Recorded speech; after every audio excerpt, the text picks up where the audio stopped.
Greetings, friends, and welcome back to another episode of Dreamscapes. Today we have our friend Yonita from Illinois. She's one of my Twitter mutuals. Hey, you can reach out to me across all kinds of social media and just say hello. I will literally talk to anyone. I am not overbooked yet. Get in while you still can, of course, before I become really popular, hopefully someday. Would you kindly like, share, subscribe, tell your friends? Always need more volunteer dreamers at this point. Viewers for the game streams. I've got 16 currently available works of historical dream literature. The most recent Dreams and Their Meanings by Horace G. Hutchinson, working on book 17. All this and more at benjaminthe.dreamwizard.com, where you can get a full list of all the books, downloadable MP3 versions of this podcast. And if you would head on over to benjaminthe.dreamwizard.locals.com, that's where I'm trying to build a community and where I would prefer to receive any sustaining donations, should you be so kind.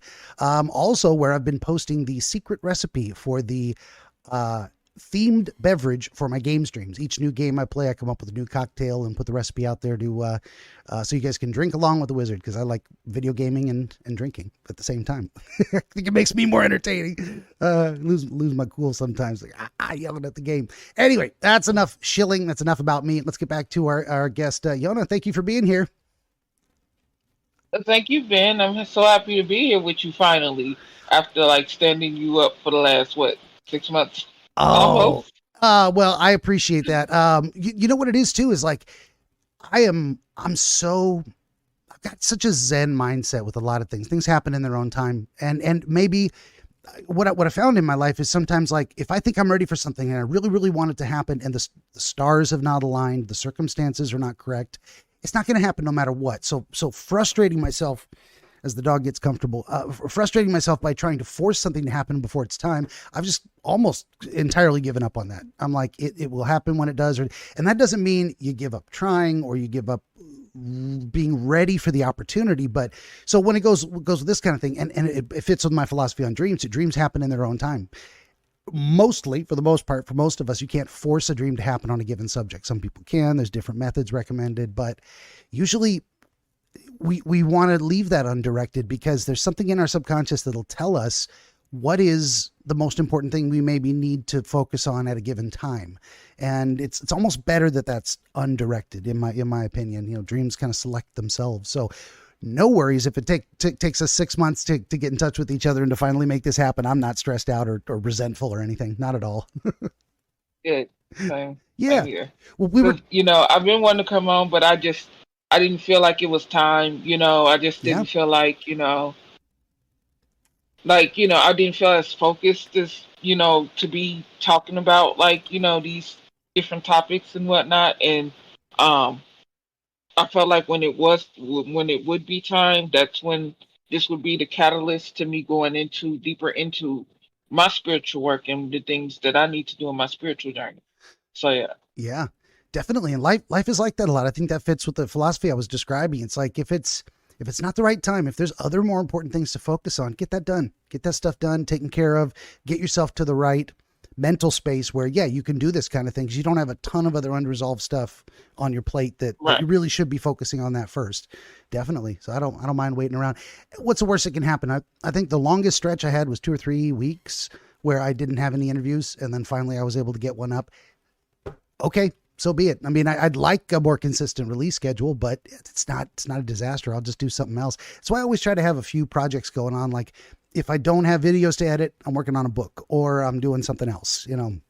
Got a lot of projects around the house I should probably get around to as well. I got to change the, the air filter on my HVAC system. It's, once every six months. Oh, or yeah, so. Get that done. I should probably do it every 3 months, but I've just been lazy. I haven't done it. I should do it today. Listen, make that promise. Quality air is good. Is a catalyst to quality health. Yeah, it's a big deal. I think so. And especially, with the whole epidemic thing going on, we kind of found that out from, even though I kind of knew that before, because I live in a building where, we have a filter system. And so and I asked about, well, has this system, I've been living here 10 years and the HVAC system hasn't been clean in the 10 years that I've lived here. And when I asked at the tenant council meeting, I was told, oh, it's an outlet, it's an outtake valve type of and I'm like, that doesn't mean it doesn't need to be cleaned, you know. Yeah, So, but yeah, for sure. No, air quality is a big deal. A lot of people don't realize how much that can make them sick if you're not breathing healthy air.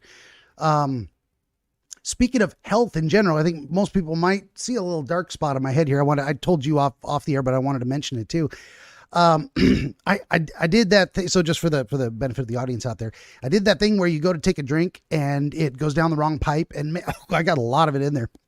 So I'm leaning over in my chair. I'm sitting outside, and I'm trying to have gravity help me get it out, and coughing, and it's miserable. And I woke up on the ground with my head having smashed into the, so I was leaning forward in my chair, and I just kind of fell out of the chair forward, passed out for like 3 seconds in the middle of this coughing spasm fit. Anyway, I'm fine, and everything's okay, but yeah, I got a little scrape on my forehead there from literally going face first into the asphalt. That was terrible. At least I didn't collapse like standing up, full on head trauma style. It's like, this far from the ground as I was bending over, I just biffed it. right, yeah, Not my proudest moment, but I'm fine. And so I got a little scrape on the forehead, and I'm going to be a little more careful how I swallow. Jeez, water down the wrong. I mean, everybody gets that water down the wrong pipe thing. This was a bad episode of it. But anyway, well, that's the thing about explanation. your epiglottis is the older you get, the more it relaxes. It's the little Yeah. flap there separates. So yeah, Yep. you definitely have to be careful the older you get, because you can, that get something stuck in your airway, and you didn't know that you went to swallow and it opened up for you to breathe. Yeah. So Yeah. yeah. And I found that even turning my head changes how the throat is shaped, and that can cause the seal to go wonky too. So I try and That's why uh, when you see in like anatomy pictures, like I got my anatomy and physiology book around here somewhere. But when you see the picture and you see the head turn, because it opens up when you turn your head. It yeah. opens up to show the two different sides of the epiglottis that goes down into your gastric system, and your bronchia, the one that goes into your bronchial tubes, into your breathing system. Yep. So yeah, It's got that's why they tell you to turn your head and cough, because it open that forces up. Yeah. stuff. Isn't Hmm. it crazy that we evolved there, or however it happened, that we've got like one breathing eating hole in the same place, and we got to be careful not to get it down the wrong way. It almost makes me jealous of the creatures that have the what is it, the whales and dolphins that have got the breathing hole on the top of their head. The I'm like, blings. yeah, get it far away Yeah. from where I'm stuffing food in that might cause me to choke. But Right. anyway, what Yeah. are you gonna do? It's just honestly, it blows me away sometimes. Like, wow, biology, yeah, it's crazy. Hmm. Well, one thing I did want to, and I stopped you right before you told me, because I'm like, this is great. Let's get this on videos. You were going to explain to me the what was it, the Hebrew origin of your name? Yeah. Yeah. So my family are Black Hebrew Israelites. My mother went Right. over to, first she was part of the back to Africa movement. Her birthday is 9/11, by the way. Wow. And it's a lot of people with significant birthdays in my family, some of which I didn't even know until I looked it up. Like I got a brother that is his birthday is under I think it's what, June 6th or something like that, and that's the one of the Russian leaders named Pushkin, Mm, and he happened to be like half black or something like that, wow. way back in like the 1800s or something. And then there's my brother Donamy. His birthday is December 18th. That's Stalin's birthday. And I didn't know Wow. that. Then my oldest brother, his birthday is on the Hitler's birthday, 420, but he's sadly Right. passed away. Mm, Condolences. He didn't even, that, and that's a whole story there. yeah. And so, and then my birthday is the day after the original Friday the 13th, which happened in October, where they went and picked up the Masons, and they took them in for interrogation back in like what was it, 1555 or something like that. I don't remember the year, but I remember The time, the day it happened was Friday the 13th, and then the next day was my birthday of October the 14th, which is happening again. It's a Friday the 13th I know we got one this month, right? year. Yeah. Yeah, and then the day after is my birthday, and it's also the annual solar eclipse. Wow. That we were talking about, the stars aligning earlier. That's happening for you this year. Ah, Yeah. that's So kind of amazing. back to my name. Yeah. Back to my name. We can get back into that a little later. We'll take all kinds of tangents and come back. It's fine with me. Yeah, we'll talk back. So my mom she at age 12, she was part of the Back to Africa movement. She went to live in Monrovia, Liberia, and went through all types of hardships because of this man named Benami, who felt that he should be the leader of the movement and not all the families combined into a central government type of deal, which was my mother's family was the center. So from that issue, they had to run back to America because he tried to kill her there after they took all the supplies and everything in Monrovia, Liberia. And then my mother came back. She was 12 at that time, and then she came back, and they stayed here for 5 years until she was like 17. And by the time she was she had a 1-year-old son, her oldest son, and then she was pregnant with another baby.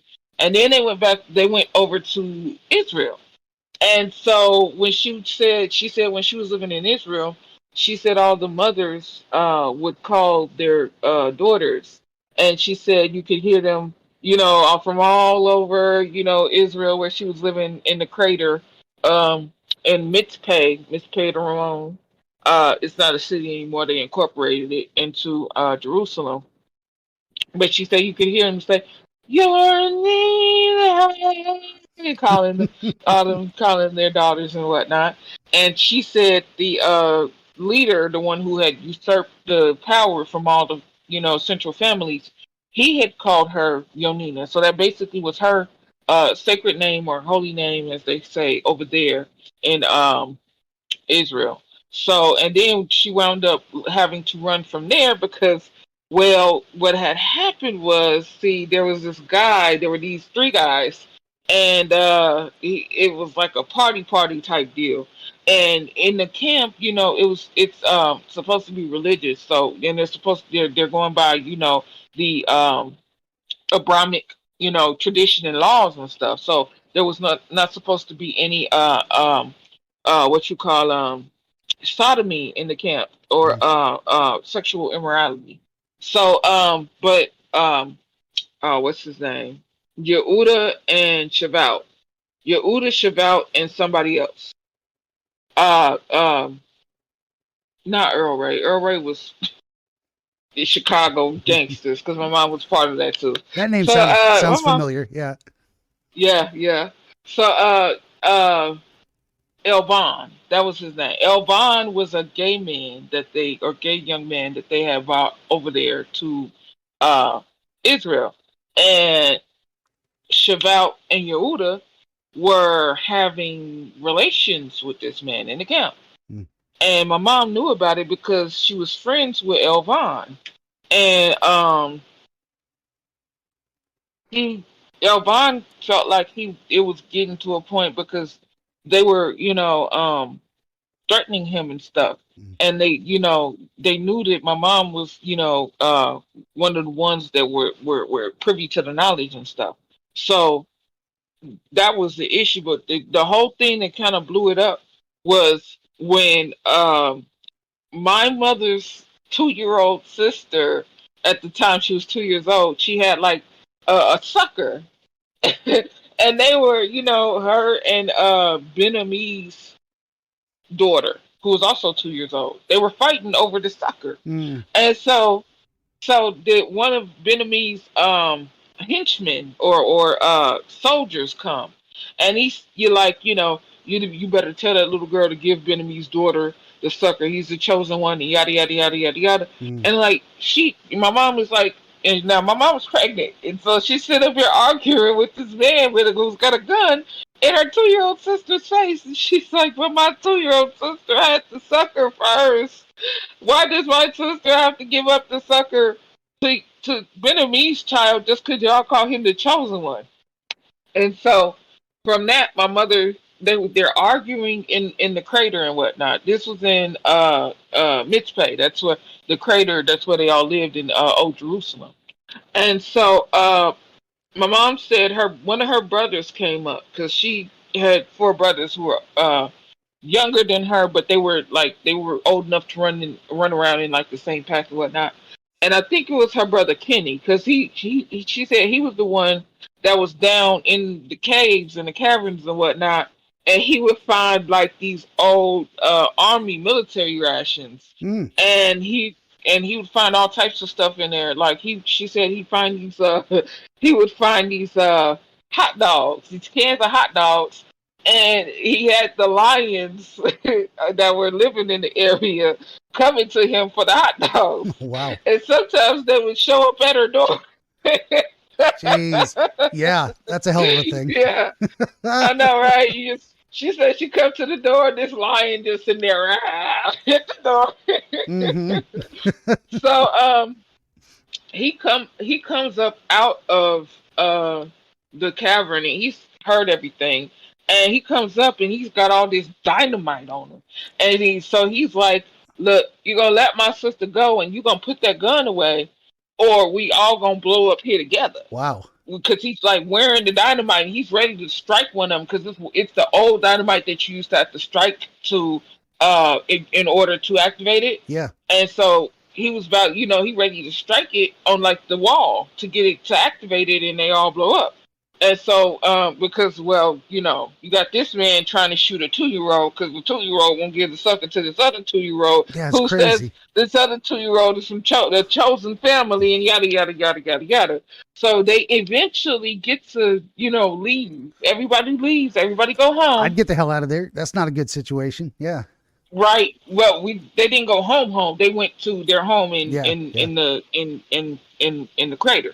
So one night, my mom said she's sleeping, and she wake up, and she said her mother, which is my grandmother, is moving like faster than the speed of light, and she's getting like, because I don't know if you know this, but in Israel, that's one of the first places where they had test tube babies, the vitro, and that's where they first successfully started having them or completing them to term in the world. And so my mom was one of the first people to get in vitro fertilization, IVF, which that aunt died a few years ago, actually. She was 50 years old, which is, that's weird. Hey, hold on, a cat. Baby. I got all kinds of interruptions from my pets. That's actually one thing I was going to say is, like, I'm following you. My memory's terrible, and you're telling me a lot of information, and I think I missed the part where you explained the meaning of your name, and I think one of my cats was doing something over here, and I just lost it in my brain somewhere when you said the translation. Oh yeah, the translation, it means God's little dove. Okay. It's the feminine. Okay, so there is, like I said, there's many different. She's shaking. What are you doing? She's like grabbing my dress and she's shaking it with her little teeth. What are you doing? Little rascal. She wants to play. I got her a whole thing of catnip. Where is it? Meanwhile, I got mine, and they want to sit right on top of my notes. Like, I can't write anything down unless I move her. She's got a big thing of catnip that I got yesterday. Oh, she was. And then I got she was that good stuff. Oh my god. Yeah, and then I got these little catnip, little kitty kicker sticks that Oh, nice. You get 2 of them in the pack. Yeah, it's cute. You want this? Is this what you want? You want your kitty kicker? Can we throw it? It is cute watching them kind of freak out and roll around and be roly-poly. Yeah. I love it. Me too. My name means God's little dove, and there's many ways to say it. You can say Yonina, you can say Yona, and with Yona there's 2 different spellings. Well, both of them, because for some reason they don't they don't have the H at the end of the give me kisses and stuff. Oh, You're making me blush on screen here. Yeah, yeah. I love you I call it value too. value added content. If anyone's not I listening, that know. paying attention, they can still enjoy the cats. Yeah, that's true. Yeah, yeah. That's true. So you have different ways to say my name, and some for some reason in Hebrew in Israel they don't include the H's at the end of names. Mm, So when you see my name, you'll probably notice that it's Yonah but without the H, and okay, yeah. that's yeah, that's the Hebrew spelling, and then the one with the H is the American or Anglo-Saxon spelling. Yeah, because So it yeah. gives us that kind of visual cue that it's an ah sound at the end of it. Mhm. Mhm. Yeah, yeah. Although I Yeah. think it's about the same. I don't know that anyone would look at the spelling without the H and assume that it was a yone. Yeah. Not exactly. We Your would expect name, like a y. right? We would expect like a Some Y at people, the end of it or something. Yeah, right? Well, yeah. Some people, depending on where you go, they might actually like spell it or pronounce it that way. So sure. yeah, you know. Very cool. God save So above. mhm. So I Yes. also have a so I've got a very traditional Hebrew name, Benjamin, going way Mhm. back to one of the 12 original tribes of Israel. You know that guy Benjamin. And Yeah. from what I understand, the translation of my name, it's Ben Yamin. So and it is son of the right hand. For Okay. what that's worth, That's what. I don't think And I've. see, Go ahead. my mom never, because I asked her. Well, I know what Ben means. Ben means son of, because I have a brother named Benadam, the one that's the same. His birthday is the same as Pushkin in Mm-hmm. Russia. Yeah. So his name is Benadam, which means son of Adam. And I asked her like, well, so what does Benjamin mean? And she's like, I know what. I told her I know what Ben means. It means son of. But what does Jamin mean? She's like, I don't know. So she never learned that part. So now I could tell her it means son of the right hand. That's cool. Yeah, yeah. So was he now? Was he part of Aaron? I am not a biblical scholar. I'm trying to get better at it. But And so that kind of yeah. names and dates and who was the son of who, I think they all descended from Abraham and then Aaron. That sounds right, but I couldn't tell you for sure. And then Well, whoever is, was the father of is the 12 tribes. That's Israel. yeah. Yeah, Yakub, Israel. There you go. And Yep. and it's fascinating too because I am aware of the idea of Black Hebrew Israelites, but if you ask me to tell you what it means and what you believe, I couldn't do it. I'm very much not well Well, studied on that enough to speak in any kind of authoritative manner on what it is. the thing about that is it's changed, and now you have two different Mhm. factions of Hebrew Israelites in Israel, because you have the one that is like unorthodox, and they say they don't have a religion, set religion, they don't practice, and then you have the one that are they say they are of the seed of Abraham, and that they practice the original Abrahamic law, and that they live a certain way. So it depends on who you ask, because you got the ones who Yeah. follow Benjamin, the AKA the lawless one, Hmm. and then you have the ones that follow the original uh course that was set, that all the families agreed upon. Hmm. What do you do? So You is love it. when you say that it was it the original Benjamin back there, Benjamin, that split off from the other tribes, or was one of them? Do you say your lineage is No, from no, a no, no. particular one, or Well, my mom said we're supposed to be from the tribe of Asher. okay? Uh, and she said that there was something with our fingers. They don't. You see right here, if I put them together right there, they Mm, don't all come together unless I press them together like that. Hers is more pronounced. So that she said is a sign of the tribe of Asher. okay, Now I don't know how true that is. I'm just giving you what she said, sure. because she's the expert. Uh, But as far as the tribe now, the Hebrew Israelite tribe now, I'm telling you from Benami means son of Ami. I don't know what Ammi. I don't. Oh, Ben I'm not Amin, sure. not Ben Jamin. Hmm. Okay, gotcha. No, right. So I don't know exactly what Ami means. Yeah, So I'm gonna have yeah, to, me either. right, check that out. Go, look it up and circle back to you on that. Fair enough. But he's from Chicago, so all of us came from that area in Chicago. So on the west side, mostly west side, south side type deal. And so what happened was the central families that came together to move, they got basically they split up because some wanted to follow Benami and some wanted to continue on and do what they said they was gonna do as a you know but kind of like a co-op together.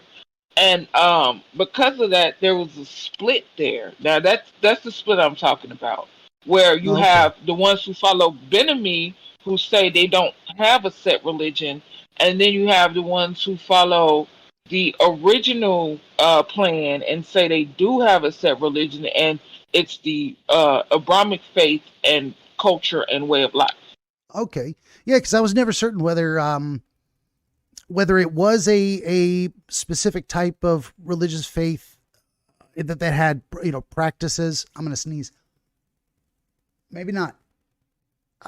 It's threatening. We'll see if it'll come out or it won't. Or if it was You more hate of a, that. I do. Oh, it's so dissatisfying. And then your nose itches because it didn't happen. Making my nose. I know. No, sorry. Yeah.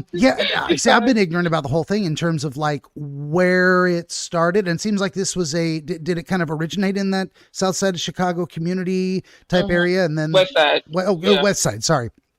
And then spread out from there. So what was about the time frame on that? The kind of the genesis of it. But it was between 19, because my mom was 12 in 1968, and she was 17 in like 1970.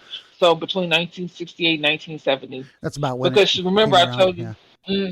she had to run back from Africa the first time, Yeah. Monrovia, Liberia, to back to America, and they didn't have their passports or anything, so they had to live in the migrant tenements with all the Ghanaians and stuff like that, and that's where.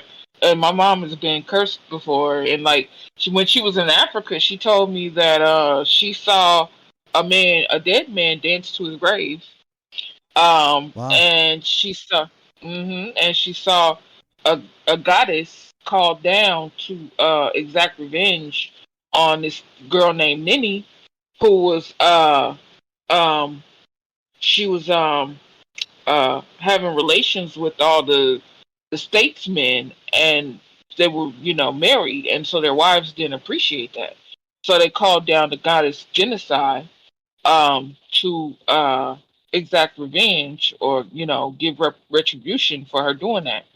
And so my mama said she saw this entity, this goddess, go fly into like an owl.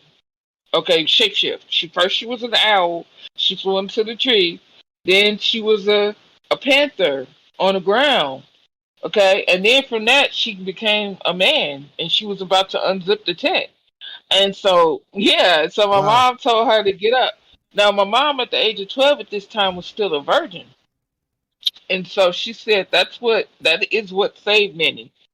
Minnie woke up and she screamed and her hair turned white.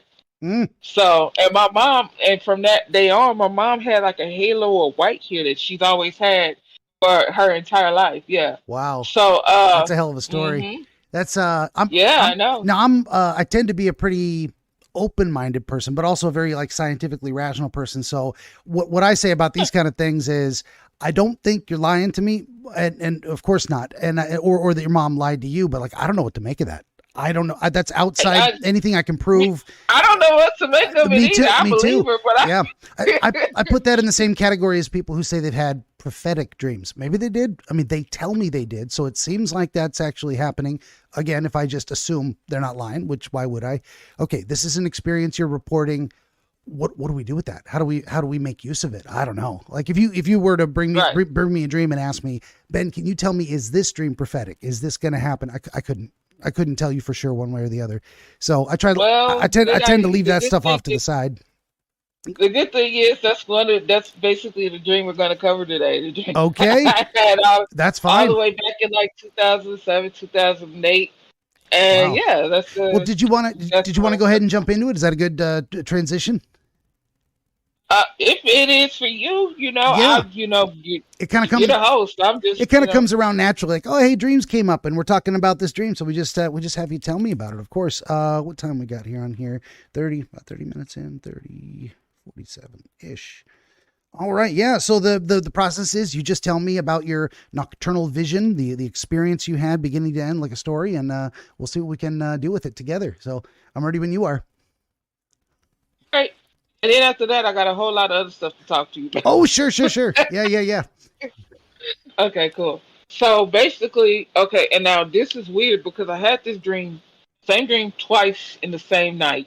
Hmm. Um, what happened was I was, I know I was sleeping, and I was in I was in the attic of this house, and while I was in the attic of this house, I was looking for quarters in this like chest drawer, where you put your clothes and stuff.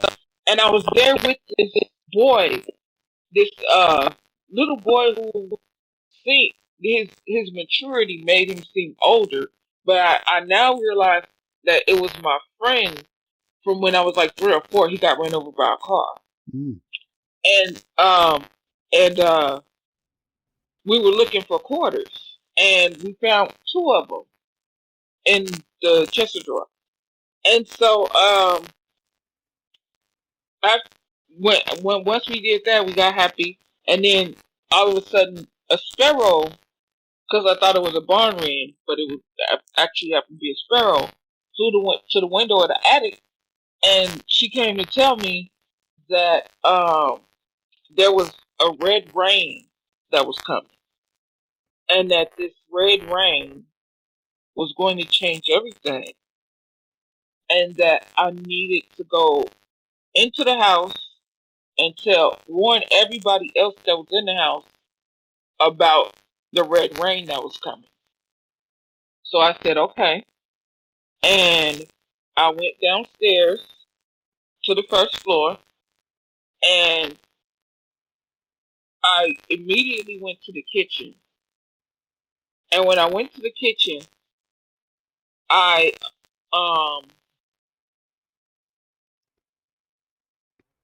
I don't know what they're doing out there. I'm sorry, my cat's out there, so I'm just trying to make sure she's It's like all not right. being mean and stuff. So so I went to the kitchen, and there were 3 people sitting there. There was a mixed black girl. There was a blonde haired, blue eyed white guy, and there was a blonde haired, blue eyed white girl. And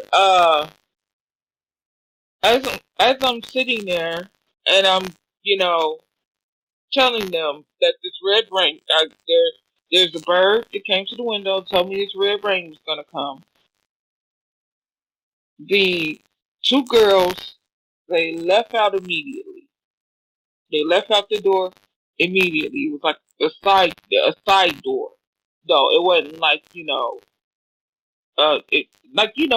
side door to a kitchen. Mm-hmm. That's what they left out of. Right. So now the guy, he sat there, and he just sat there, waiting for this red rain to come. And when it didn't come, after he got tired of waiting, he goes to leave, but when he leaves, he doesn't leave out of this side door to the kitchen. He leaves out of like the patio door, a patio door, with the double glass. Yeah. And so as soon as he leaves out, the red rain starts. And I can see that the house is a blue type of house. It's painted blue, by the way. Um, and so when he leaves out, I start crying, and I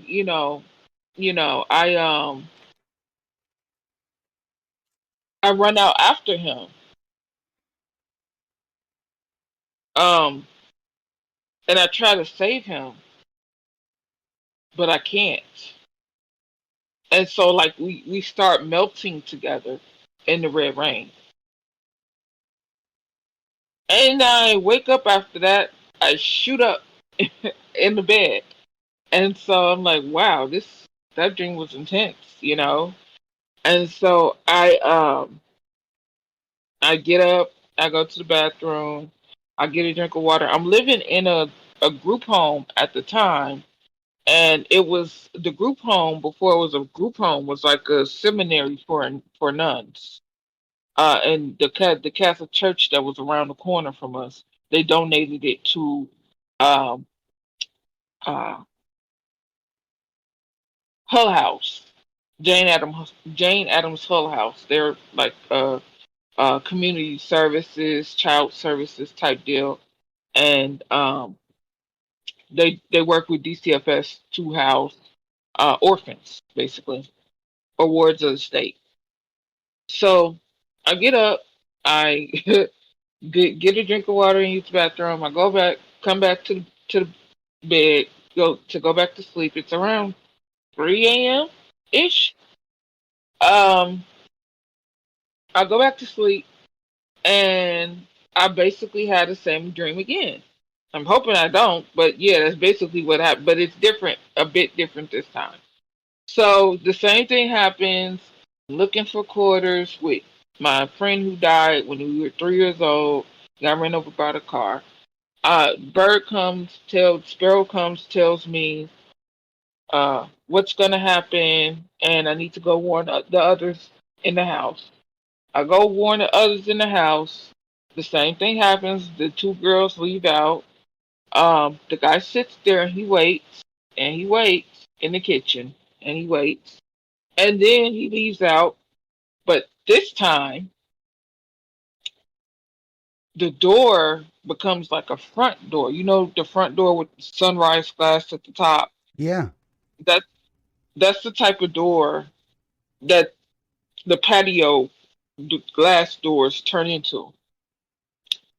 And then I hear noises. So I run into basically I think I'm running into the living room, but it's kind of like I just kind of turned around, and there's this basement there, and these African women, these very dark skinned, there are three of them, and they have on like a servant's garb, but like a royal type of servant's garb, and it's a purple blue type, kind of like tie-dye type coloring. And they come up out of the basement and they stand there and they look at me. And then after that, um, I hear a peal of thunder, and then that's what wakes me up the second time. And it's daytime when I wake up this time. All right. That's amazing. Thank you. Writing down all these timestamps here. We got lots of great detail on that. How old were you when you had this dream? What age would you say? I was about 19, 20. Okay.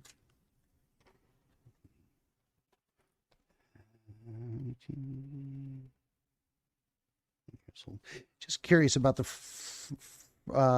time frame, because sometimes that can mean different things. Okay, so let's do the analysis part of it. So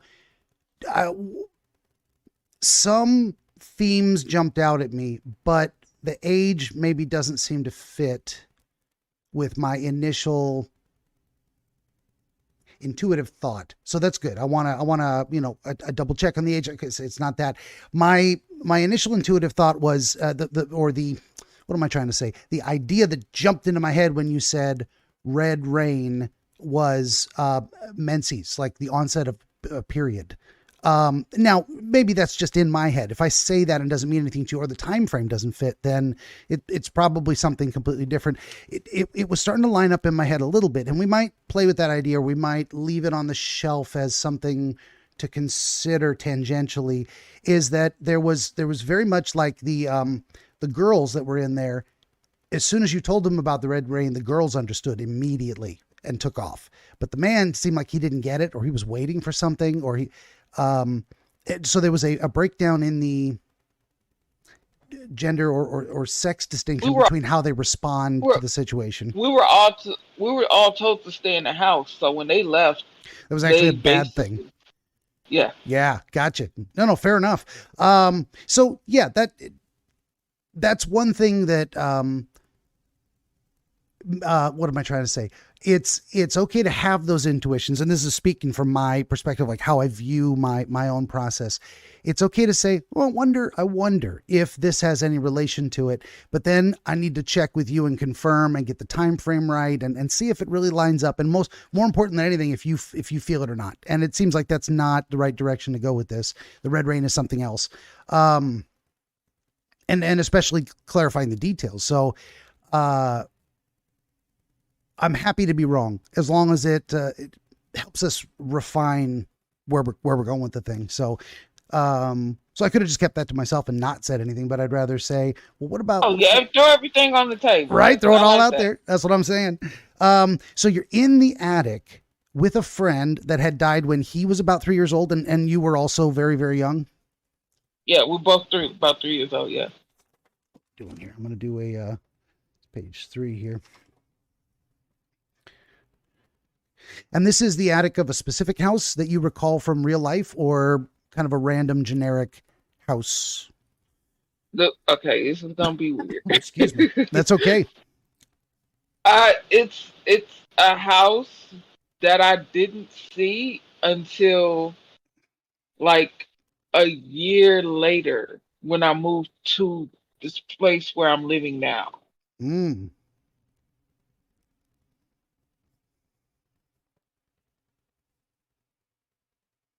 That gets into the kind of prophetic side of things, huh? Where it's like, how did I see this house in my dream?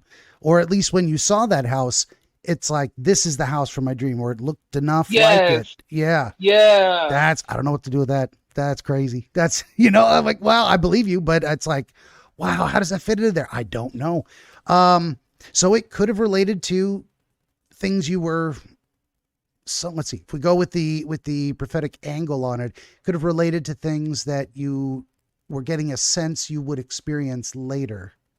So what we might do, and this is, I'm always trying to push myself to break new ground in terms of like understanding things. And normally I would say, let's take that prophetic stuff and just put it off to the side. I don't know what to do with it.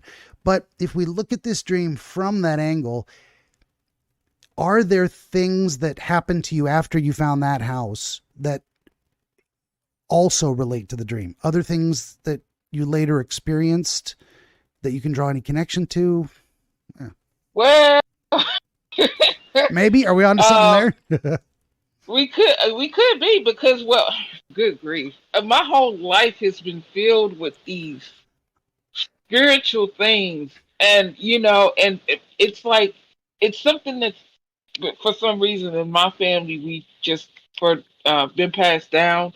And it's a thing where you have the ability to ignore it if you want to. Sure. But it's more the male side that does the ignoring of these, abilities than the female side. Gotcha. Because they kind of just want to live life, and life is already hard enough for a guy, So, and I get that and I understand it. Yeah. But for me, I dove head in. Well, first I dipped the toe in, and then I backed out. I'm like, no. And then I dove head first in, and then I'm like, oh my God, I'm drowning, save me. Right? into the woo-woo side of life. That's what I call it. With affection, I call it the spooky woo. I don't know what to do with it. Yeah. Yeah. So expecting the notes. Yep. Yep. There we go. She thinks she's So, gonna learn things by osmosis. yep, this is so that's good. So, so well, when I first moved out here, I was with my mother. What because I've had a tumultuous life. Uh, I was. They took me from her.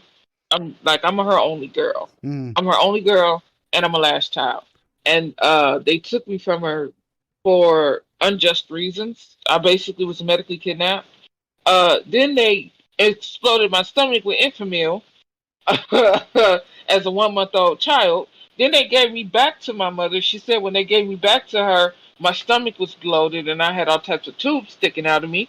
And so, she went to her mother to try and find out what to do because she said my mother said I was basically dead.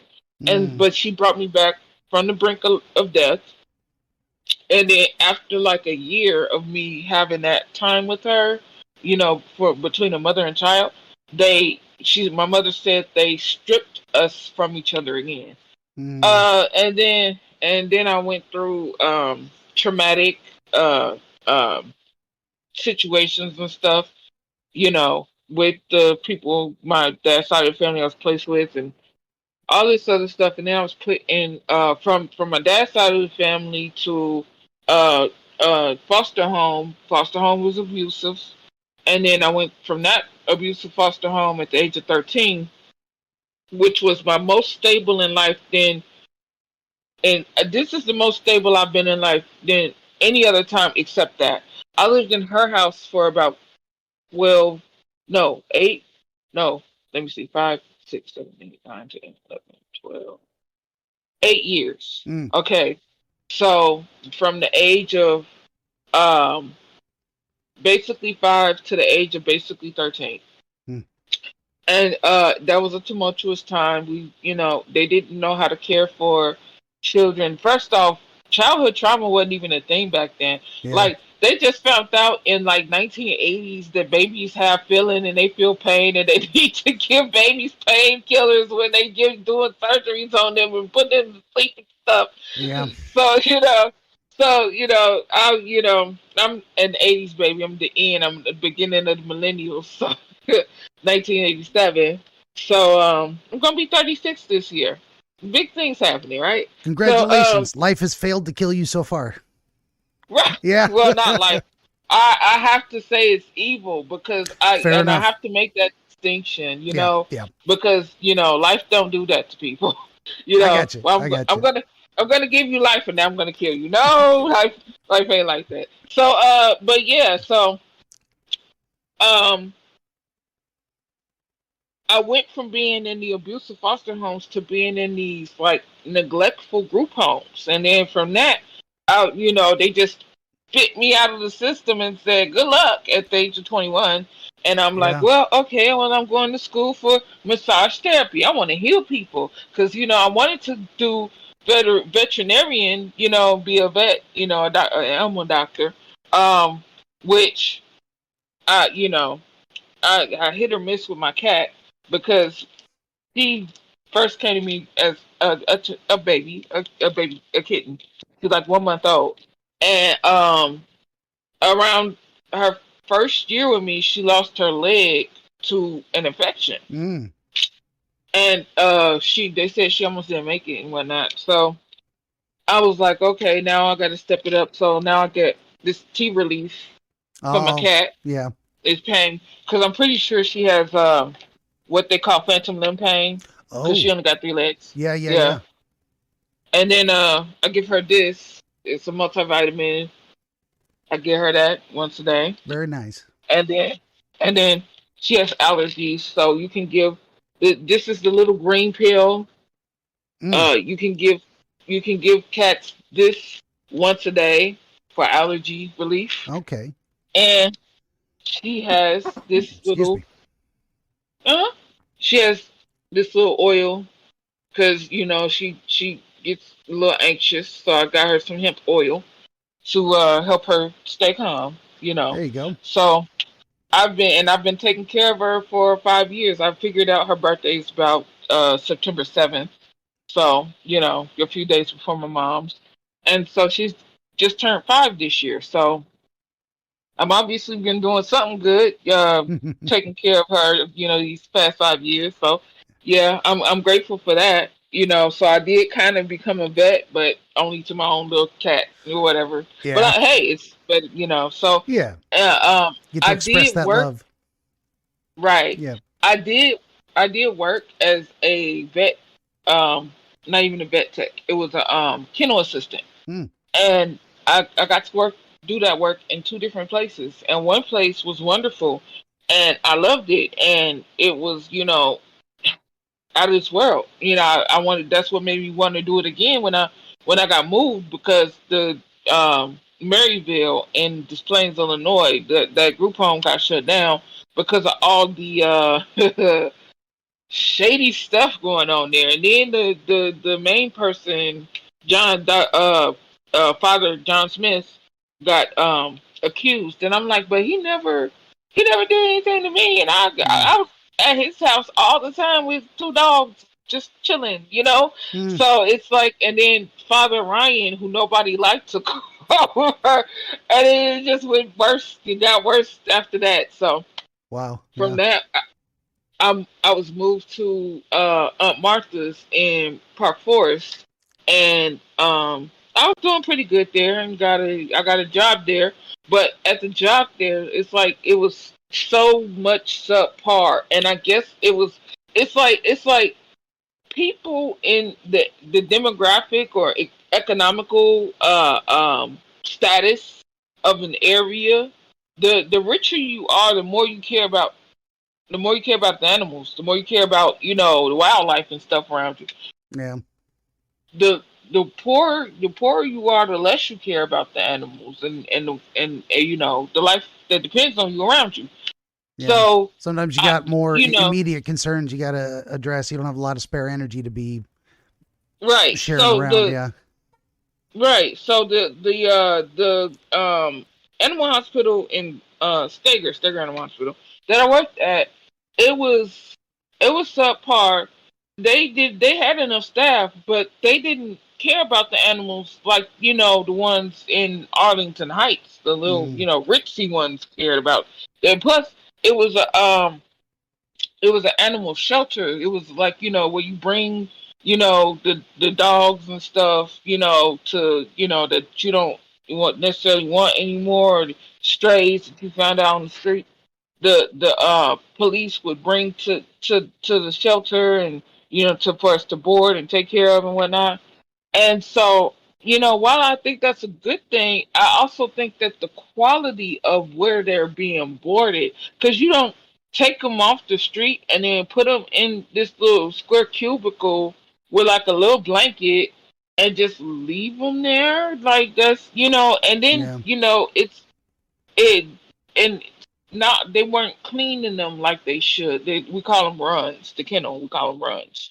And they didn't, in this one, they didn't clean them like they should, and which would spread disease, if Yeah. you didn't clean it right. So I was, I would, after the shift left and I come in for the next shift, I would be cleaning, and I asked them, did you guys clean this run and this set of kennels over here? And they say, yeah, we cleaned them. And me being me, I'm a perfectionist, so that's one of the reasons why I'm so procrastinatory. So, but because I'm afraid that I'm not going to do it perfectly. Mm. So, but that it took me a long time to get to this point, and this is one of the reasons why I got to this point, because nobody wants to be a perfectionist with me and want to help make sure that everything Yeah. is everything. It's hard having higher So standards than the people around you, and they don't think they're doing anything wrong. And yeah, you're like, but we could do it better. And they're like, we don't no, care. Yeah. yeah, Yeah. right. You get me exactly. So I was cleaning the runs, and I go and check, to check on the runs that they did, and there's like all types of hair and gunk up under the bed of the run of some of these dogs, and I'm like, you said you cleaned it up. Why is there hair up under? You know what I'm saying? And I brought this to the person who ran, the hospital, and she's like, well, okay, yeah, I'll talk to him. And I told her, I'm doing this. This is why it's taking me so long. We we select runs that we're going to clean, and then we clean them individually. We don't help each other or anything like that. And then I go and check the runs that somebody before me, the shift before me, said they already clean, and they all dirty and filled with hair and gunk and stuff. That's not good. It's gonna make the dogs here sicker, and then you're gonna have to put them down. Maybe you get money for each dog that you put down. I don't know, but I'm not with any of that. And so I'm telling you, I worked until I got so stressed until, you know, my it caused me to, bleed down there. Yeah. And that was painful bleed. Now, is that something just to help me understand maybe the time frame? You said this dream happened around 1920 years old. Is that when you were working at the kennels as volunteers? Was one of your first jobs, or was that later? Nope, this was before. The dream was later. I was working at this. Okay. I was about 17 years old when I was working at the kennels. Okay. So yeah. So I just I was that was horrible, and then I got fired. So I couldn't work there no more. So I gave up my dream for being a vet, and I went into, well, if I'm not going to be a vet, I can try and heal people and work on do energy work. So that's where I was at when I got emancipated, or basically kicked out of the DCFS system. And so but I didn't have any support. I didn't, there was no support system for me there in any way, shape, or fashion at all. I had family, but you know how when you got family, but they're not family. Yeah, we're related, but they're not really. Yeah. No, yeah. That's what I had, and that's kind of what I still have to this day. So, I didn't. They weren't like behind me, like, yeah, we got your back. We're gonna help you get to school on time, or we're gonna help you get to school. That if you need someplace to, just crash because you don't want to be at home by yourself because you got mental issues, you can come over here and chill out. Different things like. Nope, didn't have none of that. I actually had a dream in the apartment that I was in that there was a on what was it, 79th and Jeffrey, 78th and Jeffrey, 73rd and Jeffrey, somewhere around there on the east side of Chicago. That one of the people who died in there showed up in my dream, and he was right next to me, but he was like a zombie. And I'm like, you know what I'm saying? While I'm sleeping, and and then in another dream I had there was. I'm telling you, this is why I'm telling you about these abilities that run in my family. It's all related. Yeah. Yeah, dead people would show up to me, and there was one dead girl that showed up to me and was like, and she was pregnant, and she was like, "You told me you was gonna keep me safe." And I'm like, "You, where you come from?" So, that after all that, and another thing, when I say family, it's a family. So before I left the group home, I told my dad asked me, well, "What are you doing?" And I'm like, "Well, I'm in school to become, a massage therapist, and I want to own my own site, own place, and I want to do this and do that." And him and his sister hate each other, for various reasons. They both agreed that I shouldn't do that. That it's something that I wouldn't be good at. They said they were just so discouraging of me and all this other crap. And so, after that, I didn't want to be in Chicago anymore. Like, what's the point? So I finally got connected to my mom out here. So that's when I moved with her this way. It's west of Chicago, way west, like 2-3 hours west of Chicago. And so this is in 2009 when I moved out here. And we were living with her youngest son on Edwards first. And then we moved from there to Central. And then we moved from Central on where we lived from 2009 and 10 to well, it was the early part of 2010. We moved from there to this house on Harrison that way. That was a yellow house. And it was right next to the house with the blue house with the glass doors. Yeah. But the patio, which it was weird because the patio was like the front door, which is how it felt in the dream. It was weird. So we moved there with her oldest son, and then while we're there, he moves out. Okay, and we're there from 2010 to 2011, like or like the early end of 2011. Now, see, I'm thinking because when I had I don't know if you call it remote view or astral projection, Hmm. but when the Fukushima earthquake happened, I was in the body of a little girl there, Hmm. and her dad had just went to we were in this commerce building. He was there to do business, so like a high rise, and I had just went to sit down to wait for him to do his business. I was like 7 or 8 years old, a little Japanese girl, and he had just got in line, and all of a sudden the building started shaking and whatnot, and Wow. it fell on top of her. And so when that happened, I shot up in bed. I'm like, and I'm looking around. I'm like, Mama, did you feel that? And she's like, Yeah, what was that? And I'm like, I don't know.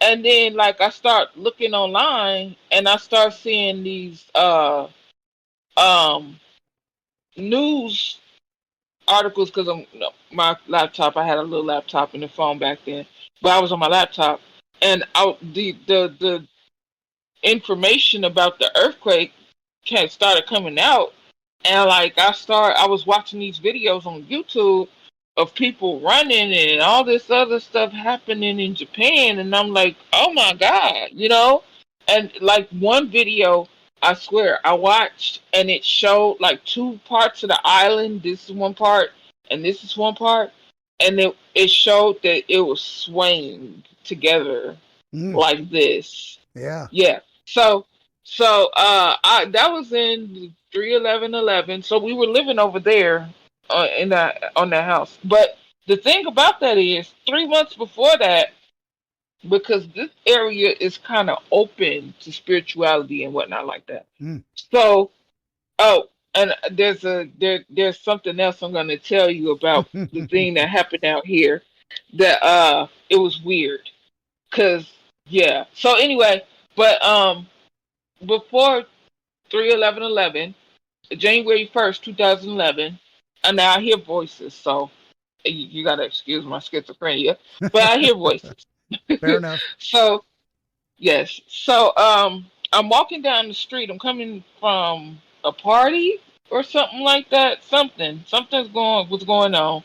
It's January, and it's the 1st of January, and I'm walking around this corner of this I live in a high rise myself now, and I'm coming around this. It's like a curve.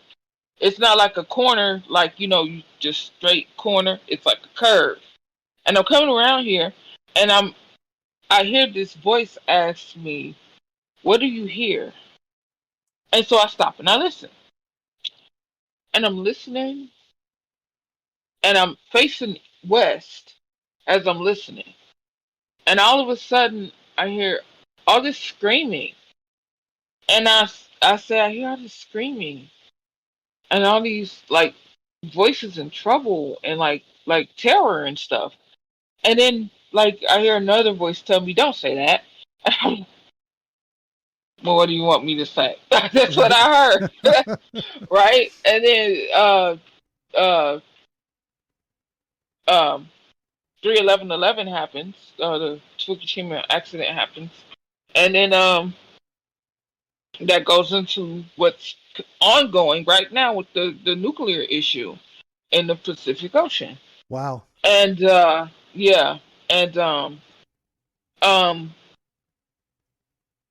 I feel like that could have something to do with the red rains. that was coming to change, because of the acid rain and everything, Mm, and the sure. how Fukushima has basically changed our environment. Uh, so there's that, and then what else? Oh, I had to. There's another dream that I had a dream over here about a coronal mass ejection that ended the Earth. I've had a lot of Earth ending stuff. A lot of Yeah. we I guess we could do that another time or something. But yeah, Yeah. so Well, that's one of those things that, if we look at it purely symbolically, there's a lot of apocalyptic imagery that has a lot of different meanings based on the individual, and it may not be literal. I think we did, at one point have a, as you say, a coronal mass ejection that passed between the Earth and the Moon. Like it was close enough that it could have hit us. And if it did, we would have had another what they call a Carrington event, which we had a coronal mass ejection hit Earth, and it doesn't really hurt biological organisms as much, but it melted all the telegraph wires in the 1800s. Like they melted and like right, our dependence on what we're doing right now, computer right, communication and record keeping, and we yeah, get hit by a solar flare. All of that's just gone.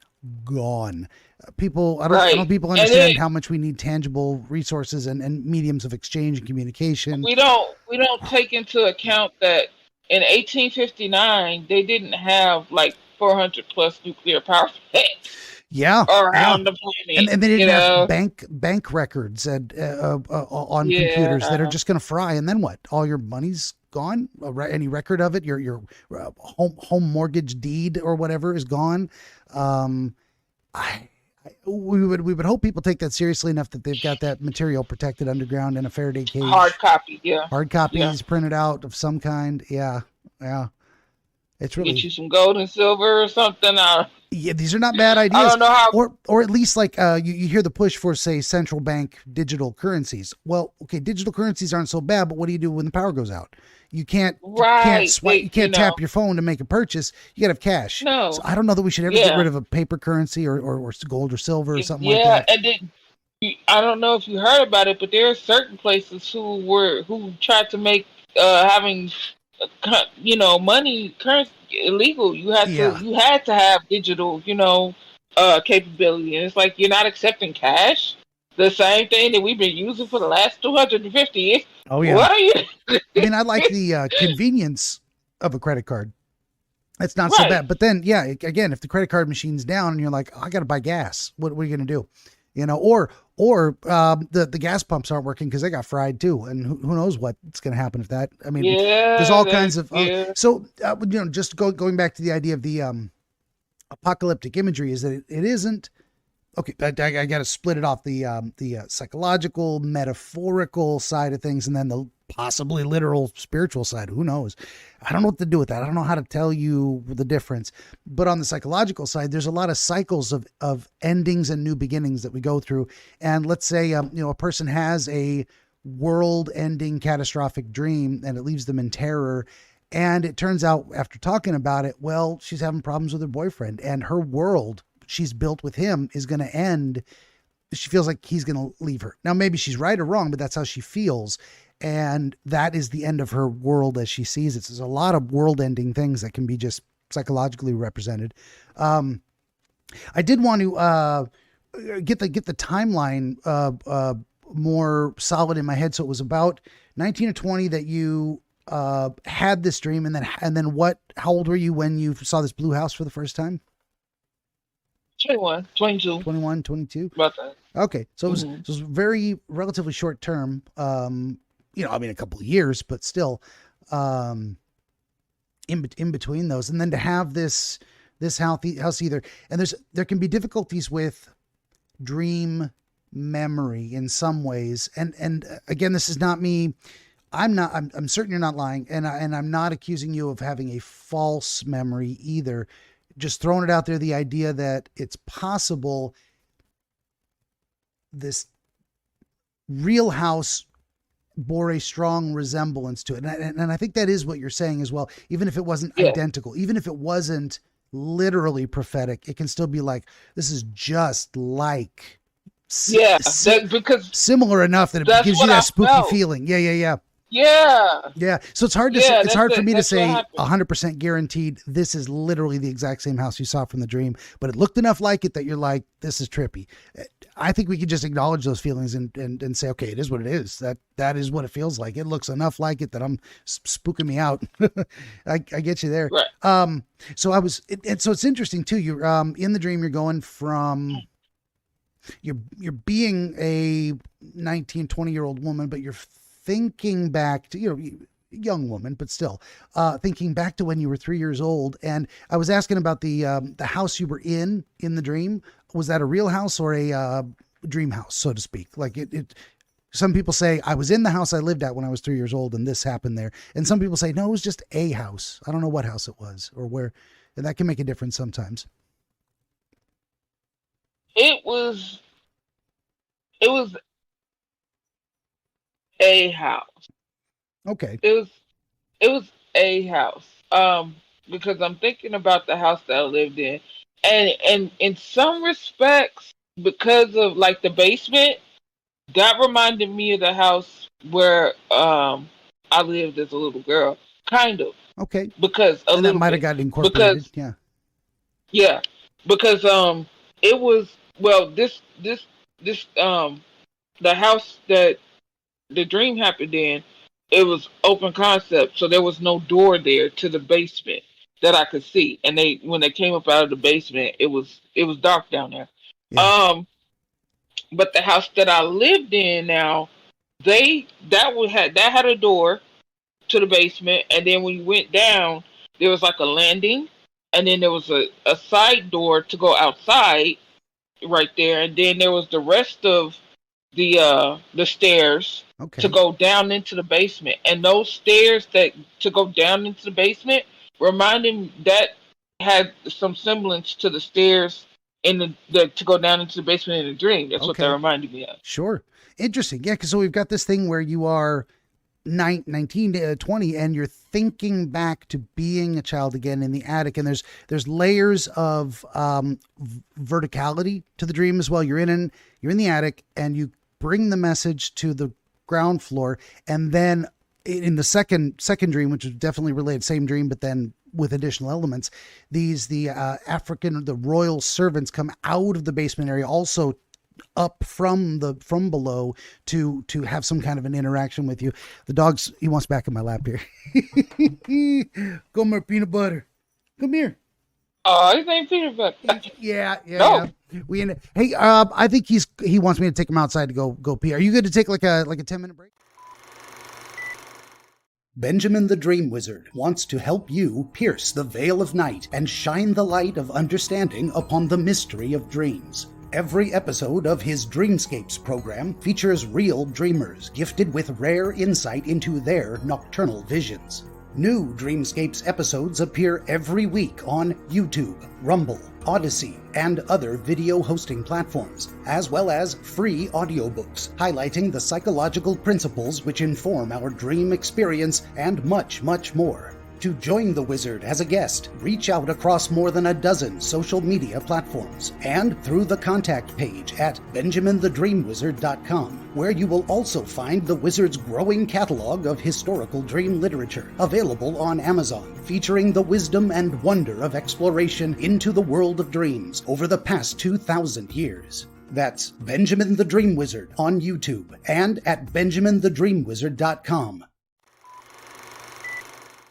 Well, I'll remember to reach out to you and through the Discord as well. I was looking for Yona. You're not in there. You're Lady Raven or whatever, and I didn't. Dove Raven, yeah. Lady Dove Raven. I didn't remember that was your name on there, so I couldn't find you. Okay, weird. First off, don't freak out. Weird. Deja vu. I'm having a deja vu moment because I'm going to explain to you why I picked the name Dove Raven. Yeah. 2 reasons why. Are you ready? Well, first off, do you want to guess one reason? Well, one reason would probably have to do with your name, because Dove is in your name, right? So that's probably as far as I could go with it. I don't know what the other connection is. Okay, so Well, there's like three reasons. Well, okay, let me just get them out. Sure. One reason is because, like you said, my name is Dove. Um, and but my Native American birth sign is under the medicine of the raven. Okay. Nice. Number one. I should Number find out what two. mine is. Yeah. What month are you? It's late February, so I'm Pisces under the Greek astrology. I think you're an otter. That makes sense too. I like that. I like otters. Yeah. So the second reason, do you remember the two birds that Noah released from Were the ark? Were they doves? One of them was a dove. Oh, I thought they were both doves. What's the other one? He released the raven first. Okay. And the raven didn't come back. And then he released the dove. And the dove came back with an olive leaf. The olive branch. Yeah. And very interesting symbolism there too, like ravens or crows, typically associated with death, and doves with life. Yeah. Life. Yeah. Mm-hmm. Also, and leading into that, I love your intuition there. So I am my mother's firstborn and lastborn, which makes me what they call an alpha omega baby or seed, alpha omega seed. And so doves represent the omega, and ravens represent alpha. Gotcha. Because ravens were the first to send out, doves were the last to be sent out of the ark, and nice. Stuff like that. Yeah. Very nice. I like creative names too. So one of the last, I think just the last episode the episode before last, we dialed in one of the symbols in the dream as a kind of representation of the phrase, the ugly truth, something that you don't want to accept or would wish to push away. You don't want it to be true. It's an unpleasant truth, but eventually you got to kind of come to terms with it and accept it. So it could be the bitter truth. The ugly truth is different. Maybe so. Well, this one, the phrase "ugly truth" was because he put it in the formation of a kind of like the witch queen from Snow White. That's the visual representation. So the idea of that hunched over, aged, unpleasant looking, kind of ugly, but true, a source of truth you would wish. Right. A truth you might be willing to hear from a different source in a way, but a truth that is nonetheless true. And it's kind of like, it ain't pretty. Well, you got to accept it. You don't have to like it, but you got to accept it. And then that was two representations where her regular face of, the regular queen asking who's the fairest of them all. That's the bitter truth, right? Yeah. And then the ugly truth of the old hag, There you go. Yeah. That kind of crone or hag iconography. Yeah. And then the most recent, the last episode I just did, I always try to make it so when I title this episode with you, I'll try and find something that's related to the content and our understanding of it and suits you. The last one I did was an interview with a fellow who is a Norse pagan, so that's his religious tradition, and he was dealing with issues of death, friend of a friend, or a friend lost their father, and life changes that seem to be another situation of close to but distinct from the idea of the bitter truth or whatnot. It was like adaptation to circumstances beyond your control, and how you just have to kind of, first you got to accept it for what it is, then you can figure out how to deal with it. So for him, because he's a Norse pagan, there are the Greeks had the fates, the three women, young, middle-aged, and old, that spun the weave of fate. One spun it, one spooled it, and the other one cut it. Yeah, exactly. Well, the Norse, I forget their names. The Norse gods also have three female deities of a kind, the Fates in Norse mythology, and they're called the Norns, Norns, and or the group of them is called the Nornir.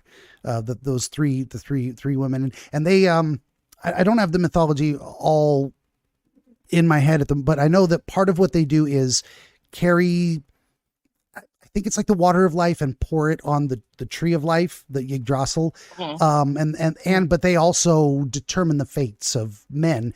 And so there is a line from Eddic poetry, that one of the poetic Eddas that describes how a person was condemned to death. I think his name was Halfdan, was condemned, or he was informed of his doom by the judgment of the Nornir. And so, okay, I went a long way to explain the title, but that's the title for that episode, is when you're dealing with death, adapting to the end of things, the beginning of new things in your life, change that it's happening. You better get used to it and figure out what to do about it. That's how I came up with that title for the episode, The Judgment of the Nornir. So I try to do that. And all of this to go back to, I appreciate the idea of names having meaning and how you chose yours. I try to do the same thing with my episode titles. They aren't all genius, but I'm rather proud of the last two of them. So anyway, that's my story. It just means you're getting better. The more you like your work, the better you're getting. Well, I hope so. Now that's a two-edged sword too, because I like to go to idioms and common phrases, things that fit on multiple levels, and I've used up a lot of them. So the more clever titles I use up over the years, the less I've got remaining, and I don't ever want to repeat a title. So I'm gonna run into a problem someday where I'm out of names. I don't know what to call episode 2. We're done. I'm just gonna title it. That's all I got. But we should get back to your dream. I've got maybe another hour, and I should be getting on. I've got some other errands to run later in the day, but we still got plenty of time. We were looking at the idea of you having a dream experience at a specific age that took you back to another specific age where you had a friend who died. And what you guys were doing is you were in the attic looking for quarters. And I was talking about the idea of levels. And there's Did you start recording? Oh, no, I left it running this whole time. I'm going to cut out our break. Okay. Yeah. No, cool, that way I don't have to work, because I would forget. You're right. Thank you. Right. You're not wrong. So very often in our conception, there's, heaven is above, hell is below. That's one way to look at it. But we also think of rising, the cream rises to the top, rising through the ranks, climbing the mountain, to gain wisdom at the shrine. There's a lot of ways humans think of up as better than down in some ways. Yeah. But then again, we get, no, you're right. It's so you go, well, and you're right. Sometimes the way we conceptualize it is, well, we could say, oh boy, his business really went downhill, and that's not good. Or we say the same phrase, it's all downhill from here, as in gravity's going to work for you on the bicycle. It's an easy ride. So we look at it in different ways. So down can be good, can be better. Down is where water flows, and there's nothing wrong with that. It's not a moral question. So the way I'm starting to conceptualize this, or what I want to throw out, is the idea of taking something from this source up above. It's in the place that is above is where you were looking for something tangible, material, quarters. For some reason, you wanted money and whatever it represents. But what you got was a visitation from some kind of spiritual communication of a way, like a prophetic warning. We found the 2 quarters. You did find the quarters. Mm-hmm. Yeah. And before the bird came. So I would be looking, and I'm verbalizing more in my process here. We're looking for why the attic? Well, I'm conceptualizing it as this upper place where maybe something important is going to happen in your mind. You're conceptualizing that as that space. You're with this. You're at a specific age with a specific person who's no longer with us. You're looking for quarters, and you do find them. You find this kind of material, tangible money type of thing. But immediately after that, what you get is something maybe more important, which is this warning about danger coming. Right. Yeah. So we've got, and that's all just in this. So I was in the attic looking for quarters, and a bird shows up, and I'm like, oh, that could be the whole dream. We could spend hours talking about it. When I start phrasing it to you that way about who you were at the time, or the representation of yourself at that age of life, looking for money, specifically quarters. And did you have an intent of how to spend the money? Like, were you, when you were that age, is there something you represent, what am I trying to say?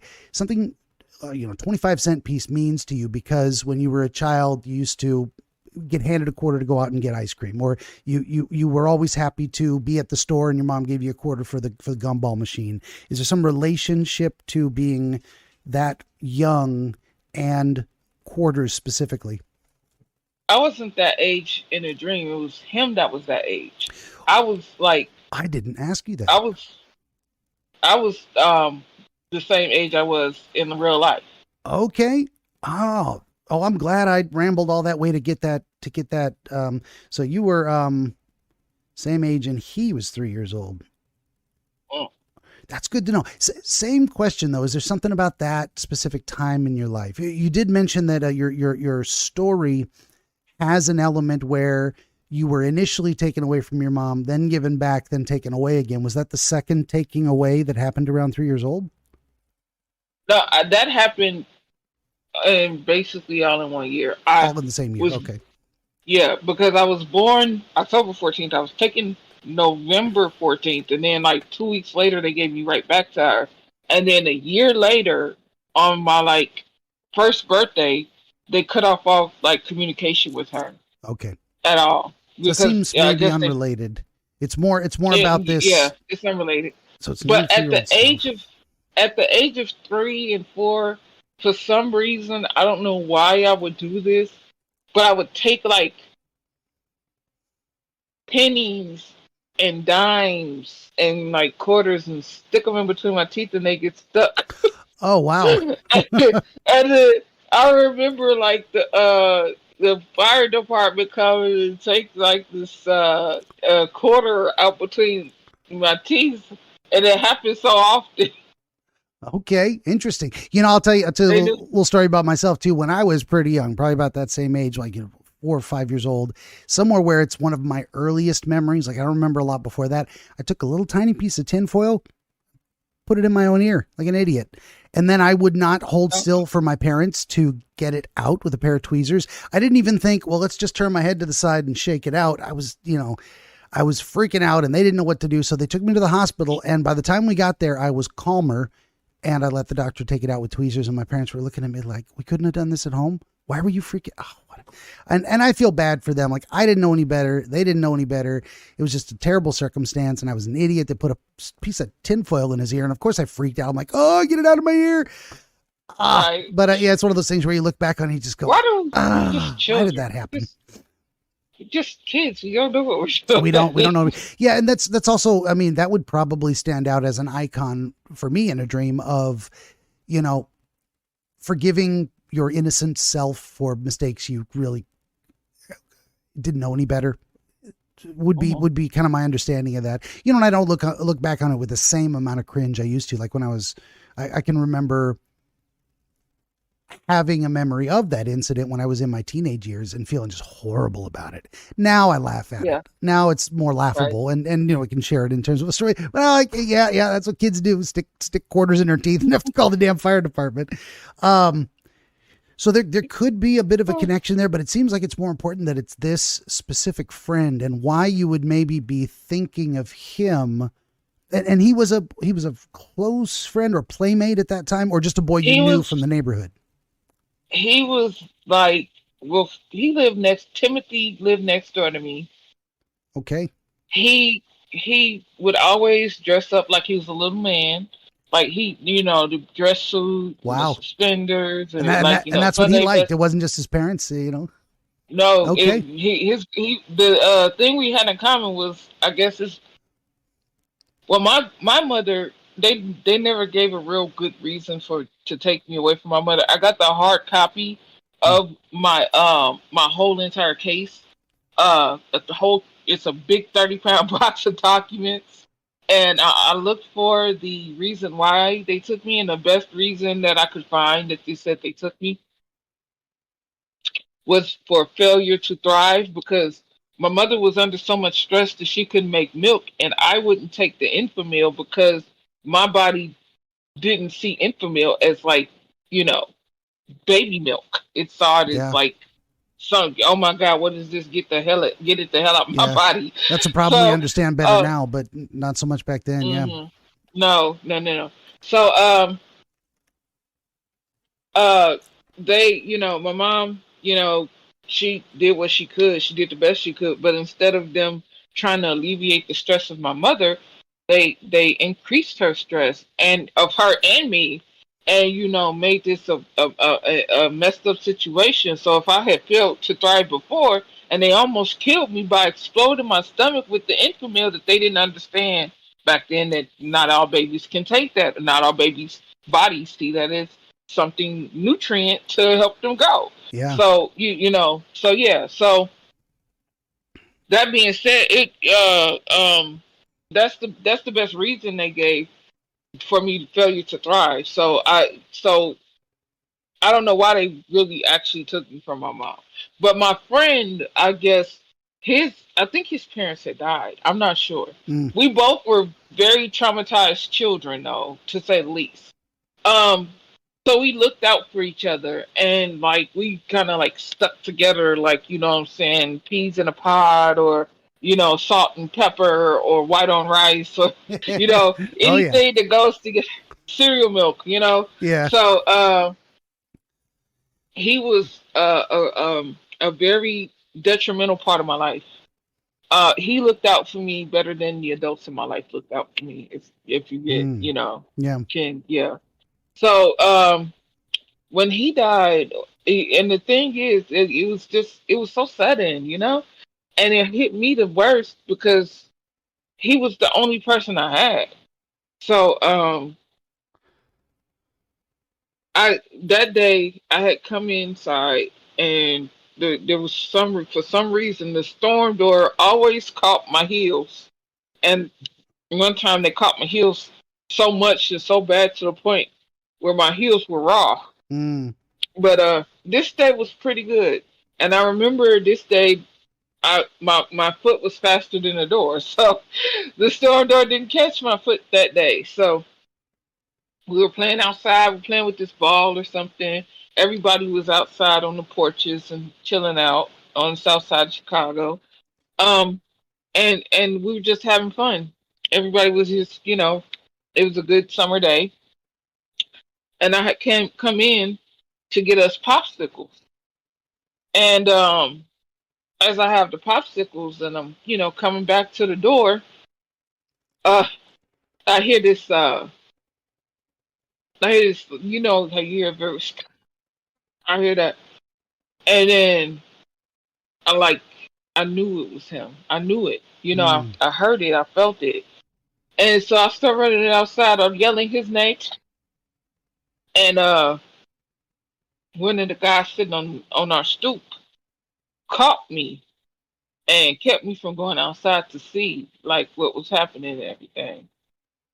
And he, like, soon as he was hit, he was dead. You know, Mm. and it's all because he had to chase his stupid red ball, his favorite ball, out into the street. You Yeah. know, Yeah. and so it was one of them, like, you know, the rubber balls that, you know, kids play with, that kind of like a tie-dye ball. Yeah. And so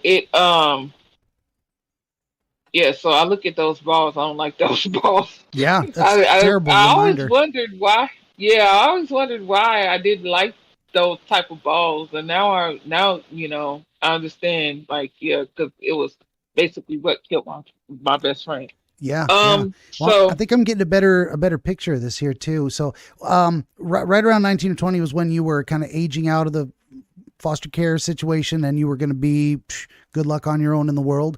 So, if we're looking at it like that, with that circumstance at the time, and then the imagery that came to you in the dream, it seems like you had a friend who was very close. In the way you're describing him, he was all I had. He was like a little man, and so he dressed nice, and so he was like a caretaker slash support for you at the time, that looked out for you, that was suddenly taken from you. And you've got a situation where this caretaking and support of the foster care system is going to be yanked out from under you, like it's like as severely as if your friend died.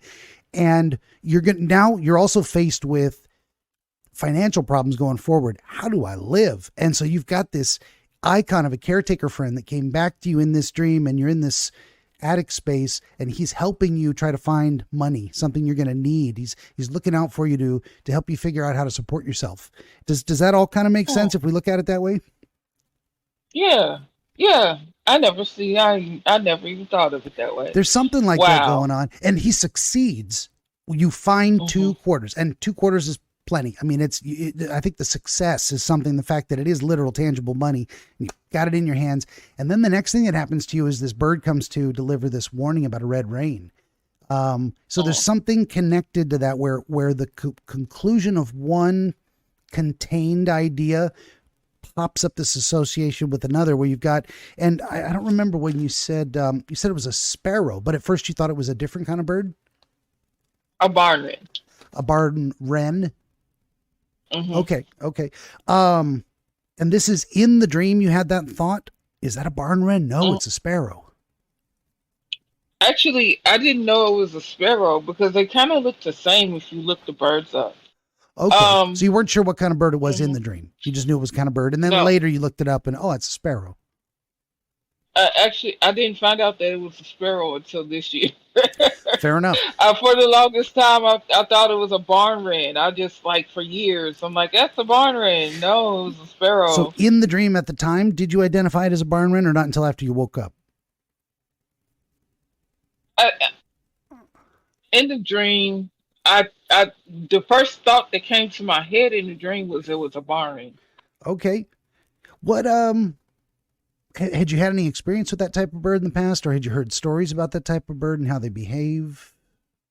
Well, I liked them because I thought, that they, how they congregate, how they look out for each other and whatnot. And okay. So I kind of, I can't remember. I think it was a story that got me into it that had a barn wren in it. And so I had looked it up. This was a while before I even had the dream that Gotcha. I looked it up because I lived in Park Forest, and I lived in a literal forest in a group home that was at the end of a drive. Wow. You go all the way down. Yeah, then you get to the end, and there's the group home. So we had a whole lot of wildlife around us. We had I've seen a fox twice. Nice. In my life. Yeah, I know. I heard that's something that doesn't happen often. So they stay away from people because they're pretty smart about that. Yeah. Okay. So this particular kind of image coming into your dream based on a previous association kind of makes sense. And again, we're back to that theme of they kind of look out for each other. So it focuses on community. So what would a creature like that do in a dream? It would, hopefully it would treat you like someone it cared for, and it would want to bring you a message, a warning, something beneficial, some beneficial information to you. I think that all kind of makes a tremendous amount of sense. And you said it told you that there's a red rain coming. You remember it speaking, or you remember that that's what it wanted to say, even though it didn't move its beak and make words?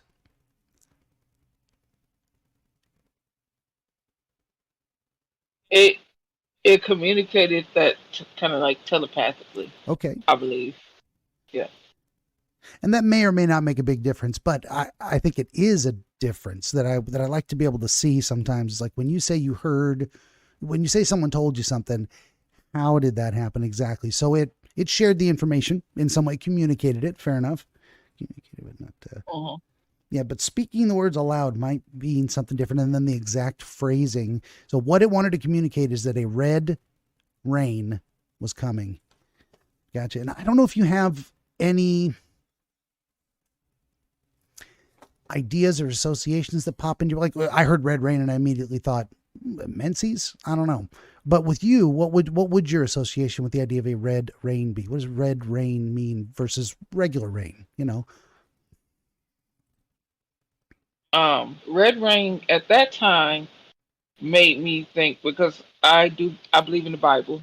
Hmm. Um, for me, the Bible is a henotheist book because it does recognize other gods that they, exist, but they're not the God. They're not the one who created I've heard some everybody, discussion everything. about that lately. Yeah, that the Bible kind of recognizes lower G, other gods. Thou shalt have no God Mhm. before me, meaning there's others, Right. maybe? Well, Uh-huh. yeah, yeah, yeah. Yes, yes, yes. So, so that being said, I for me the red rain represented the like fire and brimstone Hmm. type of deal raining out of the sky, coming Okay. down. Yeah, and I wondered if, and that's a very different kind of rain because we think of rain. There's very interesting things that happen in the English language, and the word reign is one of them. Now we separate it out from the reign of an empire, and an emperor or a king reigns over, and that's a different spelling. Okay, but if it's just rain, we would say we think of rain as water falling from the sky, but we call it that because of what it does. It rains. It is water raining. Rain is a verb more than a noun in that sense, to Mhm. rain versus it is Mhm. rain. And a lot of things Mhm. can rain down upon you. You can you can have flower petals rain down upon you by an admirer. I mean, there's lots of different types of Right. rain. So so the idea of fire and brimstone falling from the sky, falling is the same as raining. It's that action verb. Yeah, yeah. Right. So what I saw in my head was literal red droplets of rain, like a red rain shower. But Mhm. the Mhm. idea that came to your mind was more of a fire and brimstone. So that's a very catastrophic, apocalyptic vision type of thing. But it also, there's specific places in the Bible where that pops up, and I think that was that part of the destruction of Sodom and Gomorrah was fire Mhm. and brimstone falling from the sky. Mhm. Yeah. So Yes. there's so now whether or not anyone else out there believes any of that is actually true, at least in your mind, that's the connection you have, and it would make sense that it's warning you about possible catastrophe. What is it? Um, it I don't think what was it? If I have my biblical stories right, Sodom and Gomorrah was they got a warning first. They got the chance to turn it around and say, hey, maybe maybe you do things differently and you don't have to be destroyed. And then there was the whole negotiation, I think, about, well, if I can find one righteous man, how about 10? That kind of Mhm. thing. Mhm. Mhm. So there was like the consequences of poor choices is kind of like Yes. the rain of fire and brimstone is when shit hits the fan because you done fucked up. That's kind of how Fuck you would, around and find out. Yeah. yeah, fuck around Yeah. and find out. Absolutely. Okay. So I don't know where we're going with all that, but I like understanding how, it's, what I didn't write down any of that stuff I just said. It's like, You got consequences it. You got for it in the recording. poor choices. I like to write it down here because we're going somewhere with that too. I don't know where yet, but if I don't follow these threads, and that what I wrote down is that the bird told you a red rain is coming and it will change. What I wrote down is will change everything. I don't know if that was the verbiage you used or just the Yes. the fa- Yep. That's what. that Yep. that was about it. Yep. That's verbatim. Yeah. So that's also how I kind of conceptualize as we were talking about the apocalyptic cycles. I don't know that. So if we're speaking biblically, there's a certain way of looking at it, which is a very literalist interpretation that at some point we're going to hit the end of days, and it is the end of all days, and then there is nothing but heaven and hell and judgment and whatnot. There's a different metaphorical way of looking at it as cycles, that there are every time we go to bed at night and wake up in the morning, that's a mini apocalypse. The day has ended, a new day has begun, and it's cyclical. So either one could be applicable to this situation. Like it is the catastrophic end of something completely, which, you work on a project at some point, it is finished. We were talking about editing videos. That is the apocalypse of the editing experience. It's not a disaster. It's not a moral question. It's not, no one's being punished, but a project has ended. And then, and so there's a finality to some things. But it need not be a disastrous punishment consequence finality. Although it seems like maybe that's where you're going with this fire and brimstone thing, that there's going to be some consequence that's going to hit and it's going to radically alter things. It's going to be the end of something and the beginning of something new. Does that feel right for this dream? I don't know. You can, I'm just rambling. You can kind of say whatever comes to your mind. Well, yeah, well, I do agree with that, and it because well, like we said that I had the same dream twice in the night. So in the first part, I went out to try and save the one who didn't believe me, the guy. There was nothing I could do That's for the true. girls. I Yeah. guess I didn't have this connection to them, to where I wanted to risk my so-called salvation in the house where it was like a safe zone Yeah. Yeah. to save them, as opposed to me running out to save him. And so when I did run out to save him or try to, I couldn't get him to get up off the ground because he started melting as soon as Mm. like the rain hit him. And so I tried to run back and run back into the house, and I couldn't get the door open. And so I just ran back to him, and we just we kind of melted together, and we melted into the ground, and that was the end of that one. And then that's when I had to wake up, and I'm like, woke up out of it, like, oh my God, that's weird. That's so strange and worrying a little bit. And so I went and took a break from sleeping and went to, use the bathroom, Yeah. get some water, contemplate my life. And then I came back to go back to sleep, and here comes the dream again. Only this time things are changed, and so I can't see what's happening to the person who didn't believe me because that affected me so badly the first time. Yeah. So the door was changed, Yeah. and then after that, the ones in the servant guard came up out of the basement in the second dream. So the second time around. So Oh yeah. Just have you going back through your have you notes. met? Go ahead. Sorry, have you met more a lot of people who done that, who say they woke up out of the dream, whatever it was, nightmare, whatever it was, and then they go and they just try and do something else in the night, and then they until they get tired again and they go back to sleep, and it comes back to the same like dream.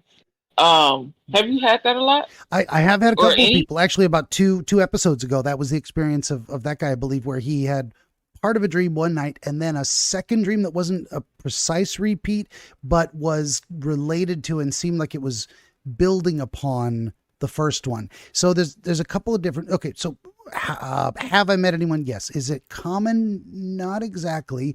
It's not unheard of, and it's not so rare that it's an oddity necessarily, but it is relatively uncommon among most people. Like most people don't have, say, the same dream twice in the same night with changes. That said, it's maybe more common than we know, but people don't remember it. And it's also explainable because you woke up from a dream that stayed with you and you remembered it. It's on your mind, even though you're doing some other things.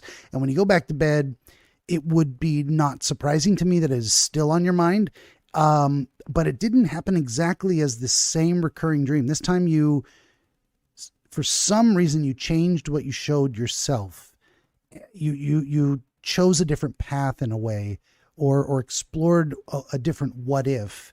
That I think it's so the difference between the two will probably have some relevance. I was going to ask about exactly. So you received this message from the bird, and the message contained both the idea that a red rain is coming, the fire and brimstone, and stay in the house, it's safe. And your thought was, I need to go, come down from on high. Like in some ways, almost like Moses coming off the mountaintop to bring the truth to the people. You go down to the kitchen like, hey, you need to know what I know, because you're going to get hurt if you don't believe me and do what I recommend. So there's very much,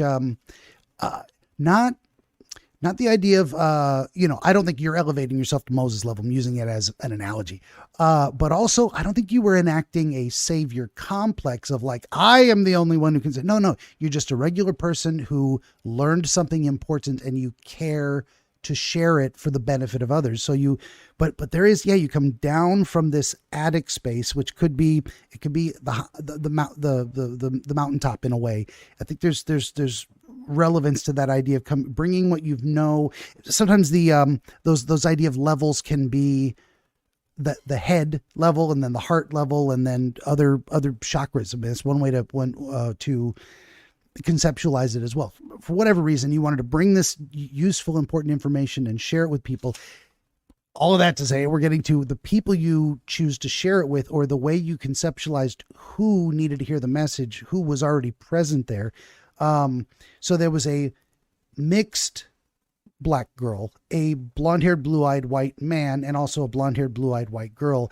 And it was the two girls that left and the man stayed. I wanted to get down into a little bit of more description of the people. Most importantly, did they remind you of anyone or of any type of person in some ways? Like the boy in the attic was your friend, specifically from another time. Were these people like people you knew, or like types of people you would conceptualize at that time in your life? Like by the way they were dressed or their facial appearance, other than their race specifically, which is also probably important. So.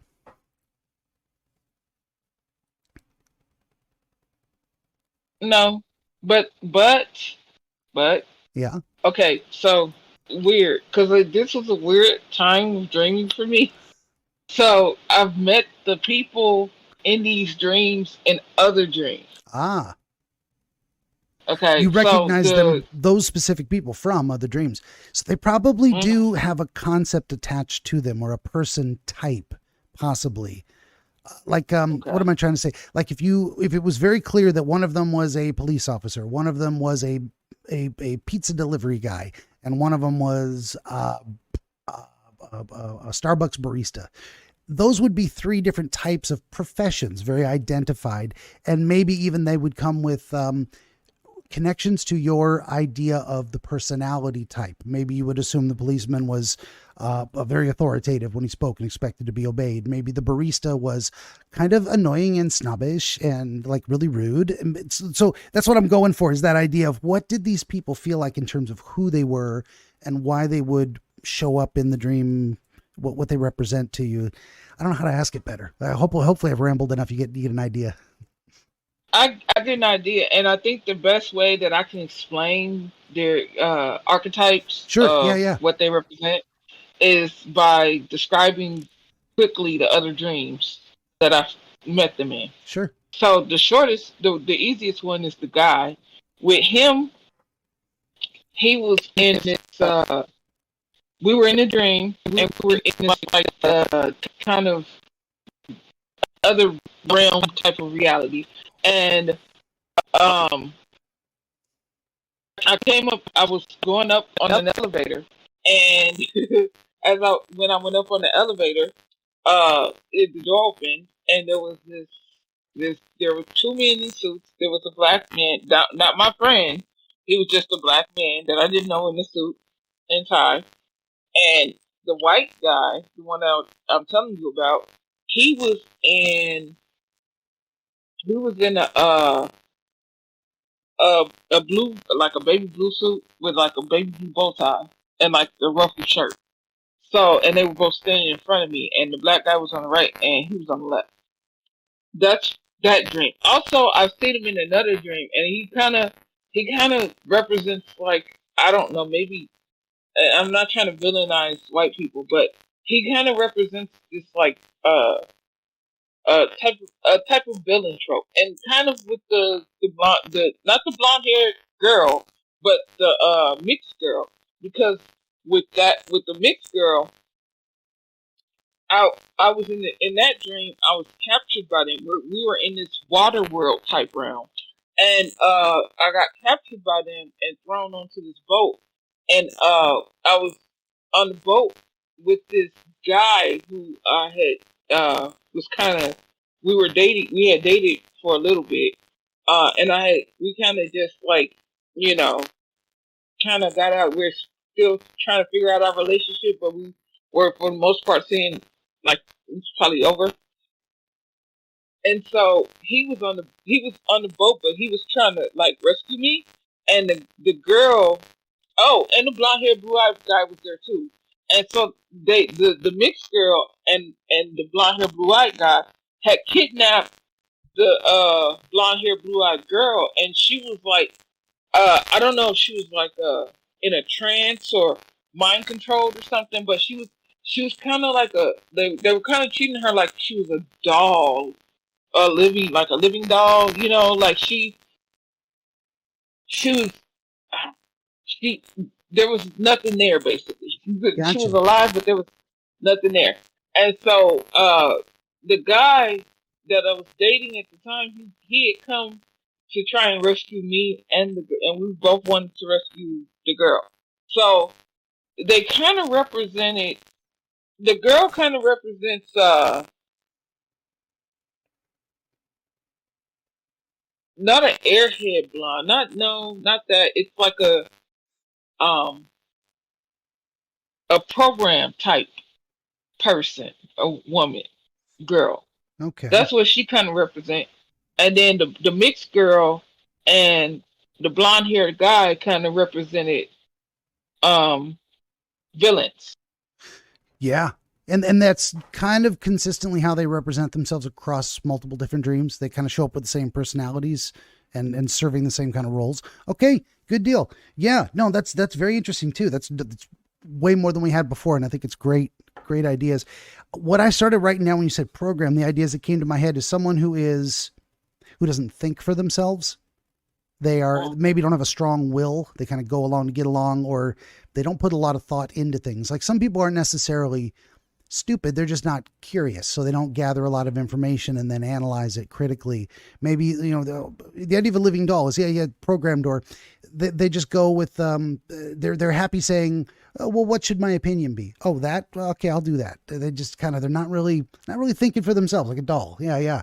I like that. And then you've got these other villain tropes. So the way you've assigned them out there is that I guess maybe the doll followed the villain girl because she's just a follower, like she does what the other girl does. Like, okay. And what they both did, or at least what one of them did, maybe more knowingly or willfully than the other, is set a bad example for someone who followed them into the disaster. They rejected your insight into what was likely going to happen. And there's when I talk about being a wizard, this is very interesting too. There's a lot of metaphorical stuff that goes with it. And I don't think I really have the clairvoyance to see the future. I can't tell you what's going to happen tomorrow. I can't predict winning lottery numbers. It's not like that.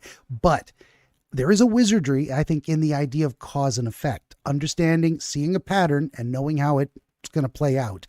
And that's what I think where the wizard archetype comes from, is work backwards from, if you're an old man and you've been around for decades and you've seen a lot of shit and you got a long gray beard and you're walking with the cane because, man, you old. That guy, maybe he knows cause and effect. He knows the trouble you're going to get into. He's the guy that says, I wouldn't do that if I were you. I know where that goes and you don't want to go there. So anyway, long story short. Like a harbinger. Yeah. A herald in a way of, but it's that, a lot of people don't, the way I conceptualize it, they don't see the scientific method as magic. I do. I think we've wait, before you say that, go ahead. The issue is man is the one that separated science from the Bible. Science has always been in religion, especially with the Bible. How do you think Moses, Aaron turned into a serpent like the rest of the wise men that worked for Pharaoh? Like, come on now, and it's just, but yeah. Yeah. No, I think we're on the same page on that. And it's a conceptual problem with some people of, like, they think of magic as everything outside of science. They think of it as claiming powers that are contrary to nature. But I don't see it that way. Like the scientific method, I'd say, is a refinement of magic, just as chemistry is a refinement of alchemy. They were doing all these experiments to distill liquids. They were looking for a way to turn lead into gold. Turns out we can actually do that, but it takes a lot more energy, and it's not energy efficient. So what's the point? Right. You're not creating manna from heaven, turning lead into gold. You're wasting resources to get something less alchemy valuable. When you get a chance, did you join the Mind Unveiled Discord? I think I might have. I know you sent me that link. Let me look over here. Is that one of my Discords I'm on? I'm in a bunch. I'm in a bunch. I don't Yeah. see it on here. I might have forgotten to join it. Thank you for bringing my attention back to that. Okay. Well, I'm in too many Discords as it is. I got kicked out, but Oh, they no. got a YouTube channel. You know, Oh, I can't keep my mouth closed about the me either. that one thing. Hmm. You know, so that's why I got kicked out, because they're even cracking down in Discord about it. So we heard. Thought So control. Yeah. mhm. So, but when you get a chance, check out their YouTube channel. They go into like a lot of alchemy back in the day and different things, like, you know, that have been hidden from us. Like the it's called the book, the Vaca Libre, the Book of the Cow. And they Okay. talk in the Book of the Cow. They go into how you can take a cow's carcass or a cow and you have to kill it, and then you lock it up and you stop up all its holes and stuff, and in certain, and it's got to be in certain type of condition, and it'll start growing bees in the carcass. Mm. Yeah, so that's one of them. And then they go into the Cabbage Patch Kids, like this thing about the old like Cabbage Patch, and like the cards with the Cabbage Patch children on. Oh, I remember the. Yeah. The orphan trains and stuff. They go into all that.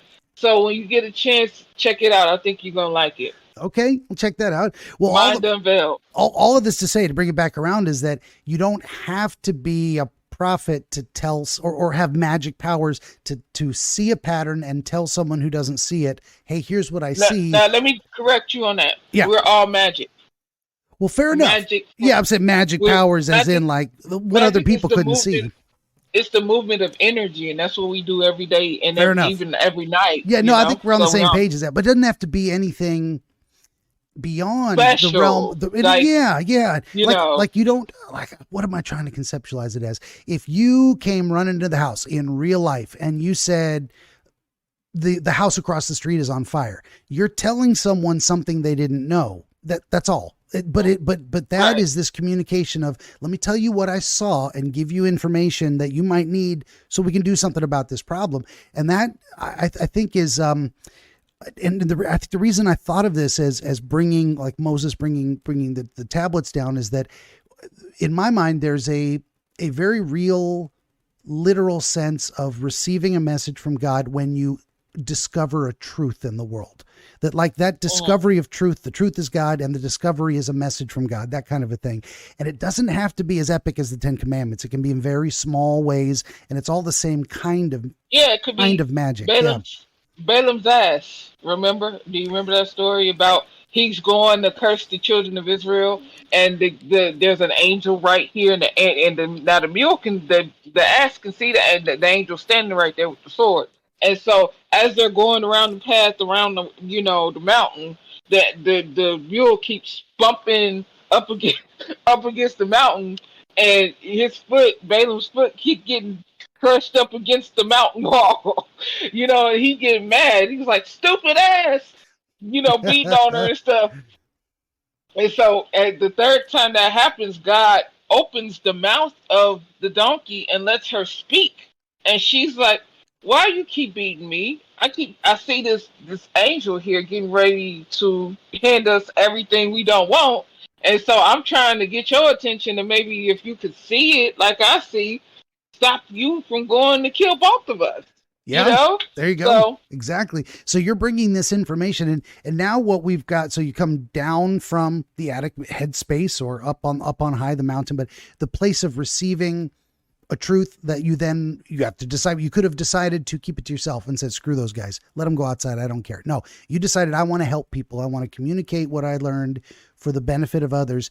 And now you're in that situation. Okay, let's imagine you say in your head, what happens when I go and I tell these people? Well, who are these people? Oh, shit, two of them are the villains from well, you didn't hold back and say, hey, doll, the white girl, and why don't you come over here? I'll whisper it in your ear, and then you and me will just stay safe and screw these guys. You wanted to save everybody, even the villains from previous dreams, but one of them didn't listen to you. And there's a very strong representation of how we communicate things to other people there as well. Some people aren't going to believe you. Some people will and some people won't. And then the ones that don't, I Well, mean, they both didn't listen to me, and then one of them wanted to. He felt like and this is how because I've done this dream interpretation. That it stayed for me with me for well over 10 years, oh obviously. yeah. So I my little interpretation of it is he was trying to put everything on his time. The one who waited, the villain that waited Mm-hmm. and waited and waited and said, "Well, my time for this happening is up. I'm just gonna go out into the world, and I don't see anything happening. So what you said, even though you warned me about it, it must be a lie." Yeah. And then he goes out, and then what I say that's gonna happen. And Mm-hmm. also, there's some who, and I'm not going to be the devil's advocate here, but I'm going to put this out into the realm of thinking because I thought about this myself. There's some who say, well, if you had never told them about it, would they have left out of the house to begin with? Mm-hmm. And I'm like, and I understand that realm of thinking, but at the same time, it's like when you get messages like that, it's like fire shut up in your bones. You can't just keep it to yourself even Yeah. if you want to. You got to tell it because then, whoever you were supposed to tell it to, they don't get the message, and then their blood wind up on your hands when, Yeah. if you had told them whatever decision and choice they made after that, at least they had that knowledge. Yeah. I think that's very important. There's a certain kind of, what am I trying to say? Like narcissism or self-aggrandizing that comes with not sharing the truth with people because you think they can't handle it, or you're trying to manipulate how their behavior goes. See, nodding along because and I think that's like, how do we say to ourselves, I know better for this person. I know what they should or shouldn't hear in terms of, I'm going to hold back the truth and hope that gets them to do what I want them to do.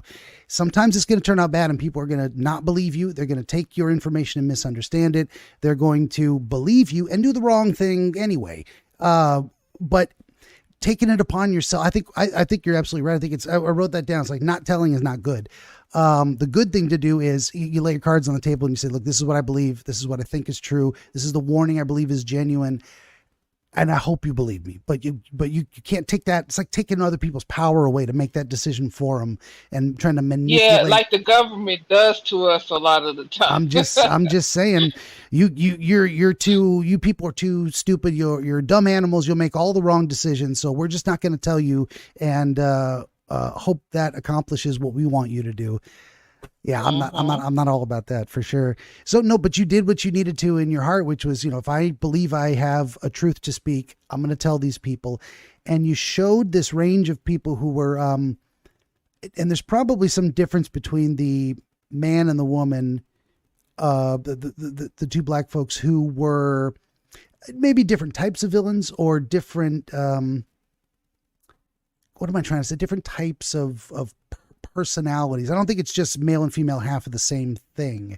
I think he's one kind of thing and she's another kind of thing, but definitely in this dream, it turns out that she was the one who immediately said, maybe I don't believe you, or represents that idea of, well, what if I tell someone and they don't believe me?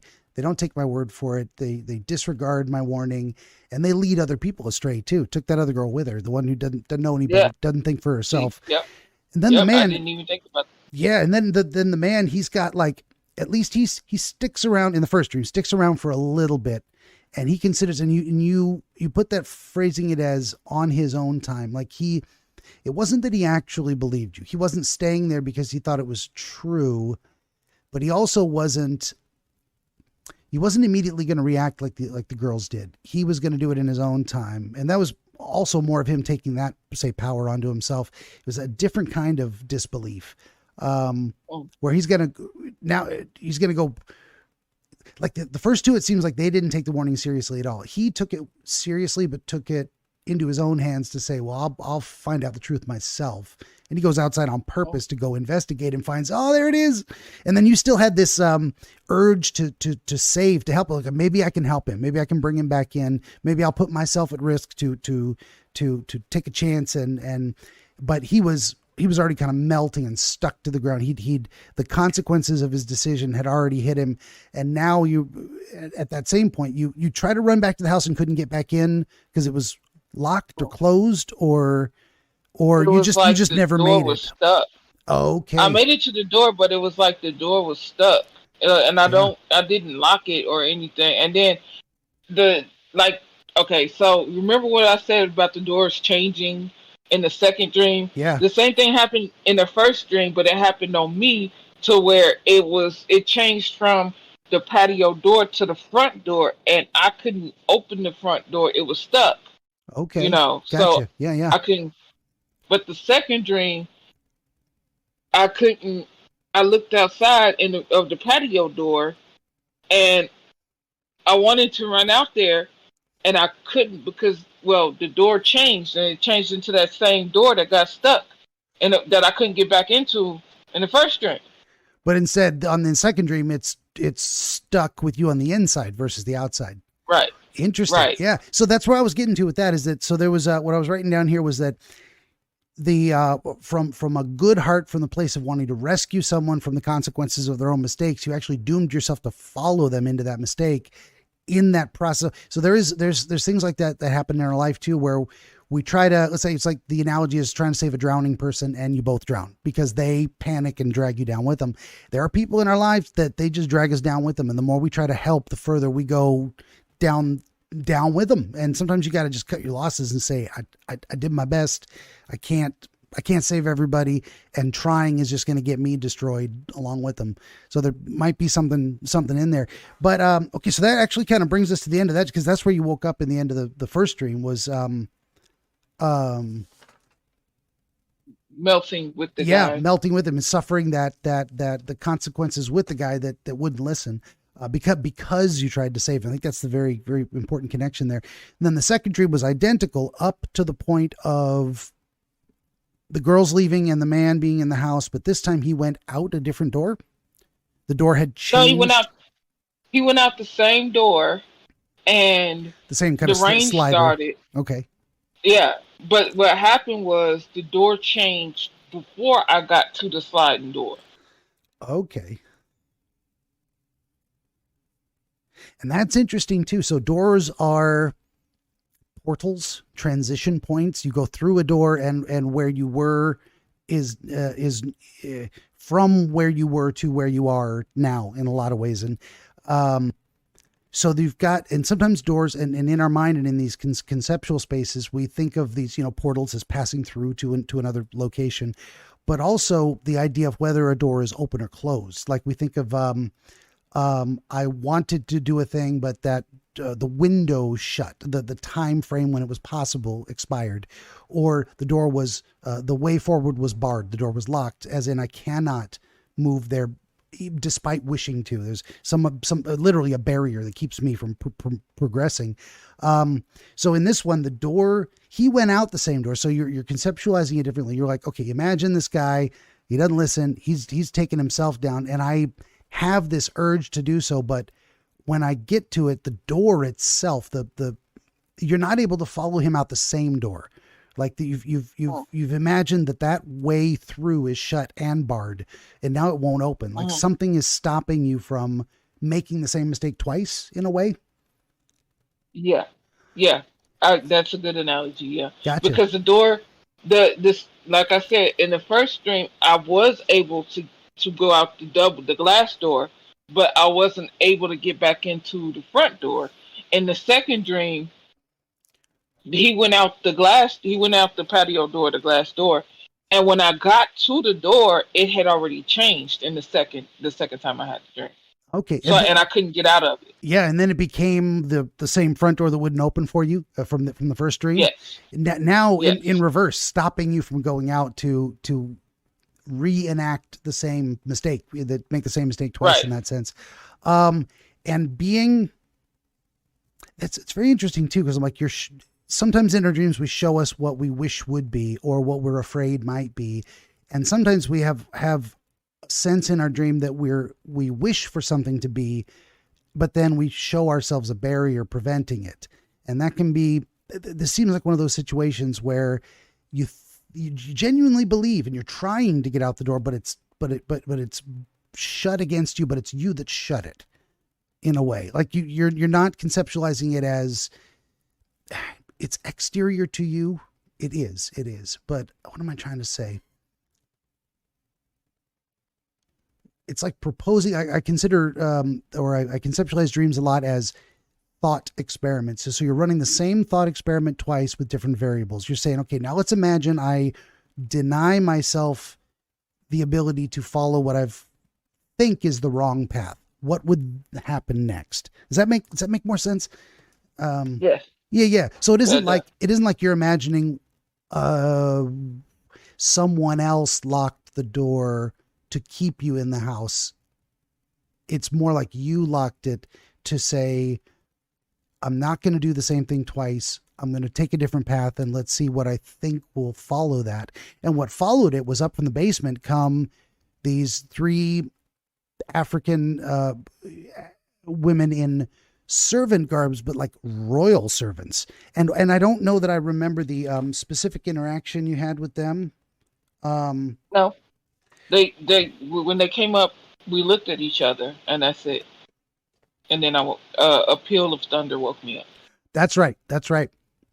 So, do you have any strong or specific associations with the garb they were wearing, or the people themselves, how they carried themselves, what you think they might represent? The color that really stood out for me, it was like a purplish blue type of, like a dream color, if you would call it that. Yeah, very. Go ahead. I wanted to dye my hair that color, and it's called, when I looked it up, it's called, because I want it half purple and half blue, and it's called a galaxy dye. Okay. Interesting. Now, was this something you were aware of at the time, or this is since then since then. Gotcha. Fair enough. And yeah, I mean, why not, right? Why not dye your hair if you want to? What I was just thinking is like, so we've got, again, the levels, and what am I trying to say? Up isn't always good and down isn't always bad. Sometimes up and down are also both good, and they can also both be bad. So in this sense, I don't think, and also based on the way you described it, I don't think they're coming out of hell. I don't think these are demons, and I think you would agree. But there's the attic was one source of information. That's where the bird came and spoke to you. Now these women represent something else, and they're coming from a different source. Sometimes, Also, the basement that they came from was dark and the attic was light, just to give that context. Sure. Yeah, no, that may be relevant too. Sometimes we, let's see, Jung would say we're let's see, how would he, I shouldn't say he would say, but he's proposed the ideas of there's a shadow side to us.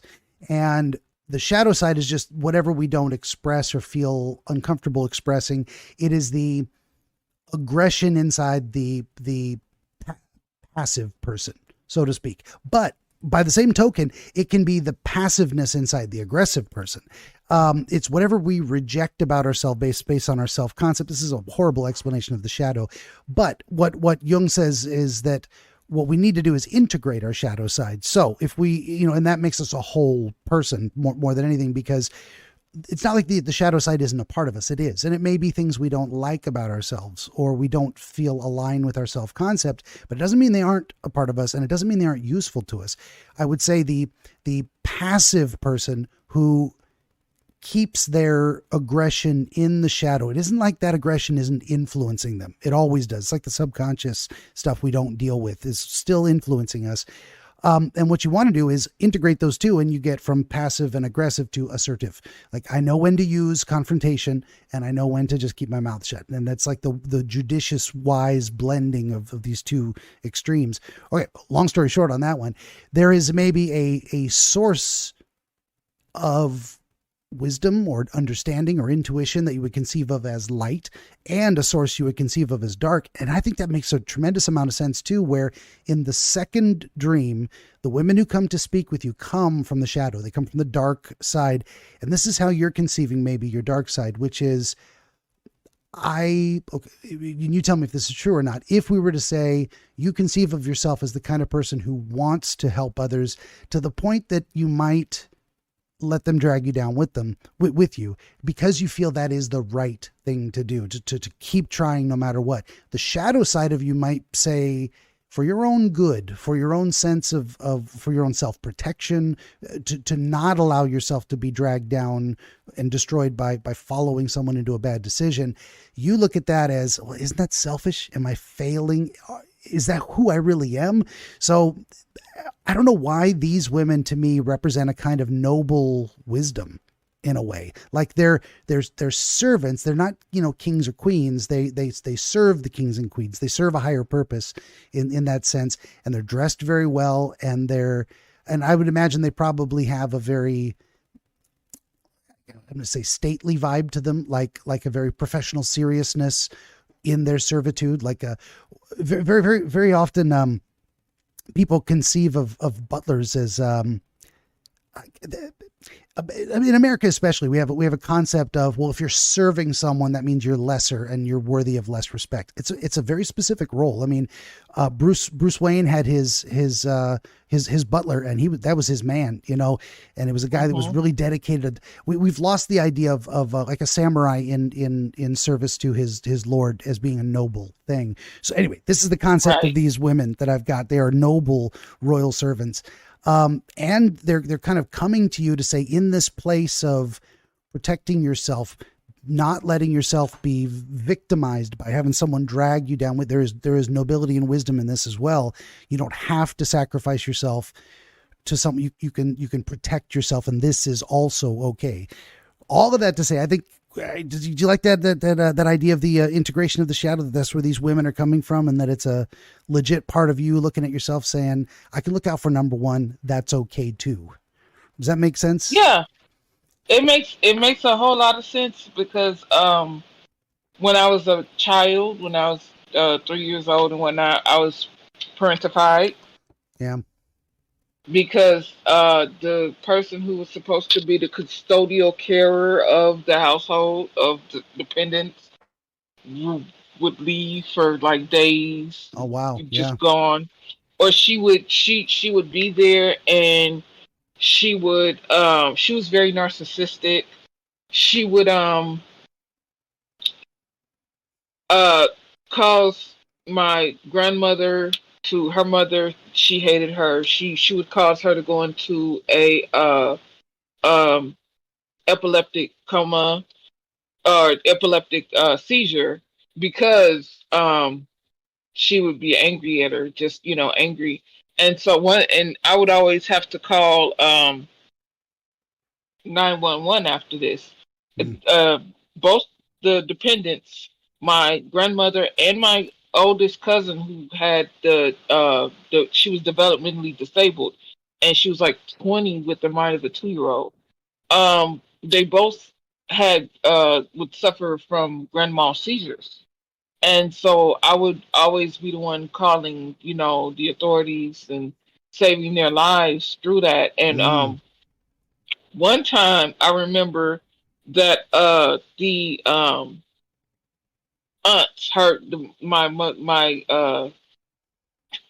my grandmother's daughter, she had, done the thing where she makes my grandmother so angry that she gets so emotional that her body resets and she goes into the epileptic seizure. Wow. And she took the phone off the hook from where, because it was a corded phone, but it had a long cord.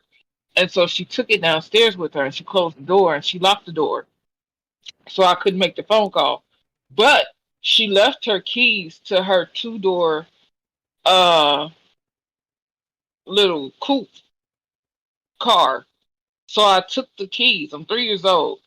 I took the keys and I took my grandmother and I put her in the car, and I start the car. I can't see over the wheel to or anything. But I remember there's a hospital not too far from us, and so I did my best to try and get her to the hospital. I don't even think we left the block, but it caused, what I did caused enough attention to come to, like, hey, these people probably need help, and Yeah. so she did get saved from that. And so, that being said, my sense of self preservation, I didn't have one because Yeah. it never got to be cultivated because of the childhood I had, and the people around me who didn't help me cultivate that sense of self-preservation, and that Yeah. I matter just as well as me trying to help somebody else matters. And I Exactly. need to recognize when I can help people and when it's beyond my ability to help people. you know Yeah. That's really tough sometimes. And yeah. what you're explaining to is a very, just, and this is where I bring the psychology to, like, everything you're telling me. I'm like, yep, that's exactly how it works. The idea of these trauma in our life forming our personality as we go. Now we got our kind of personality, but then it's also modifiable by our experiences. So I would say probably your baseline personality is, well, you just care about people. You like people to be happy. You want them to be successful and thriving. And that's all a core part. And now then the trauma we go through, or if we don't, gets expressed different ways. So it seems like there's a circumstance where you're looking at your life and like, man, I was not taken care of the way I should have been. So I'm not going to let that happen to the people around me. I'm going to take care of them really well. And in some ways, maybe too well, to your own self detriment. And that's one way to go.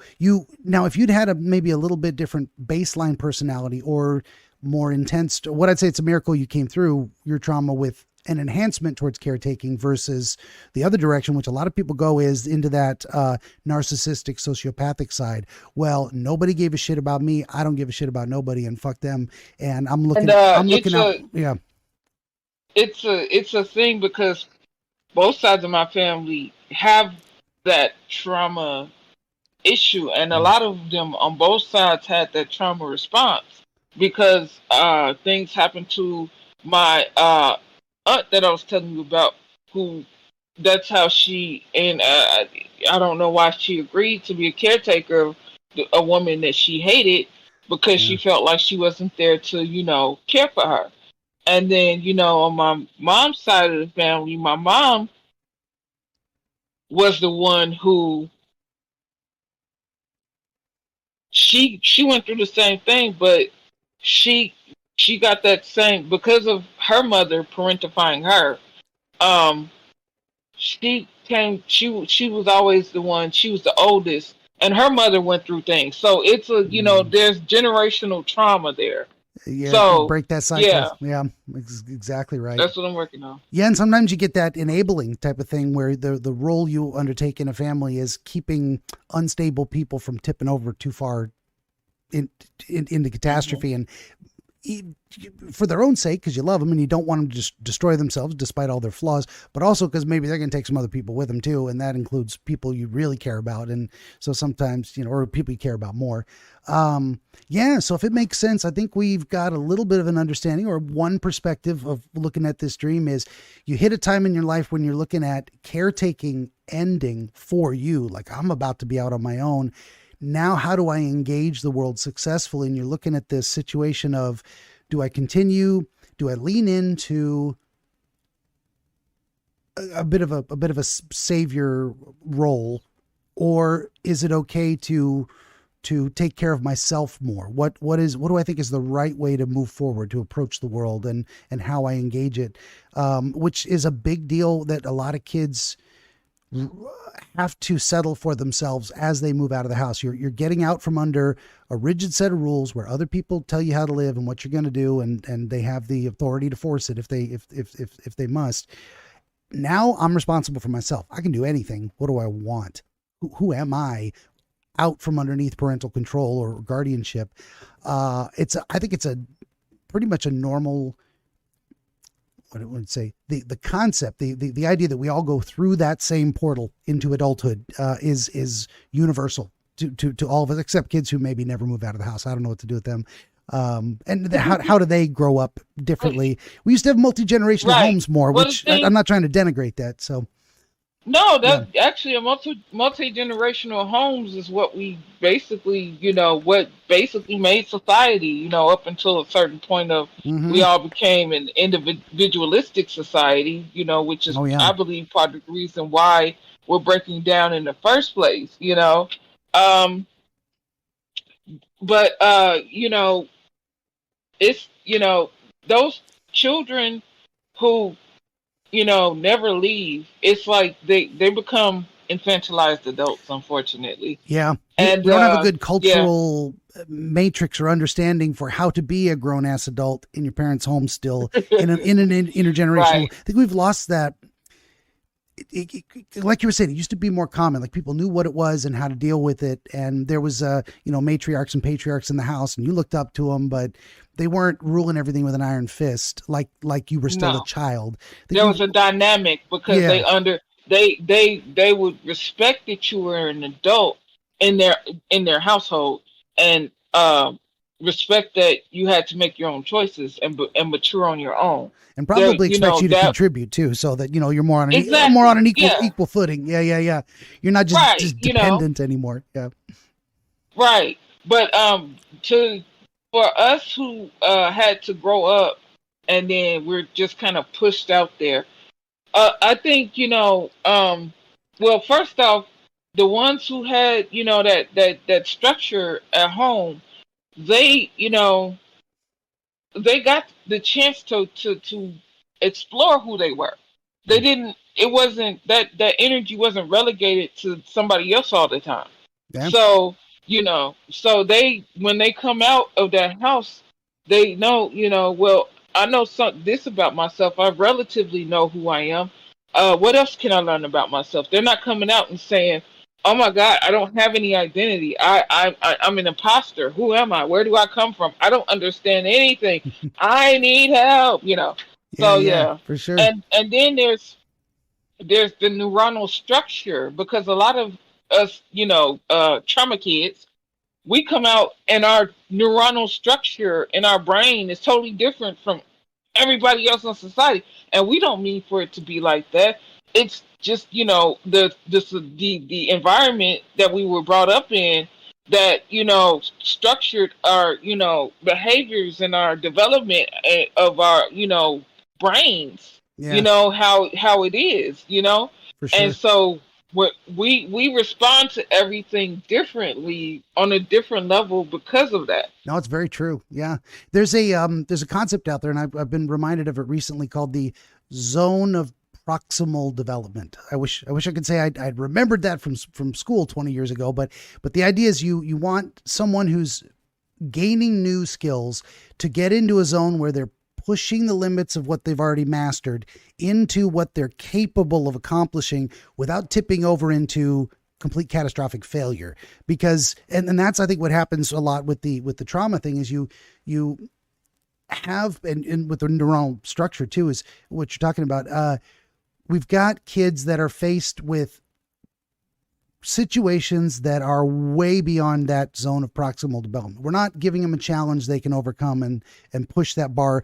We're tipping them over the edge into, breaking them repeatedly over and over again. And so those pathways in the brain that show I am competent, I can be confident, I have these skill sets, I know how to ride the edge between what I already know and what I need to learn, that it can take years to put back together, to kind of figure out what's going on with you and in your life, and how to ride that line, how to find that zone to continue to grow. And some people never figure it out. They just they bounce from basically one catastrophe to another because that's all they've ever known, and they don't know how to find that balance. So I'm just really happy for you that you're that it's, after all you've been through, it seems like you still got a good heart, and you care about people, and you're trying to, you're still dedicated to finding your way in the world and making good decisions, which not everyone who's been through what you've been through comes out of it with that ability intact. So it's, I really feel good for you that that's still a part of you. Thank you. Yeah. I work hard. I worked hard because so there's the childhood trauma, and then you go into adult. There's no more trauma. No, No, there's more trauma. every day. This is a different trauma. And Yeah, large and yeah. small. You stub your toe. Very small, Mhm. literally trauma, but very small. It's annoying, it's painful, but it's not losing a limb. There's degrees to this No, stuff, but still, no, it right. does not stop. That is the human condition, right? Lots of traumatic Yeah, things. I know. But hopefully not so much that it breaks us. That's the key. It's like, it's not that you can't safety proof the world, but you also don't want to just throw caution to the wind and say, good luck, kid, and let a toddler run off into the woods. Bad idea.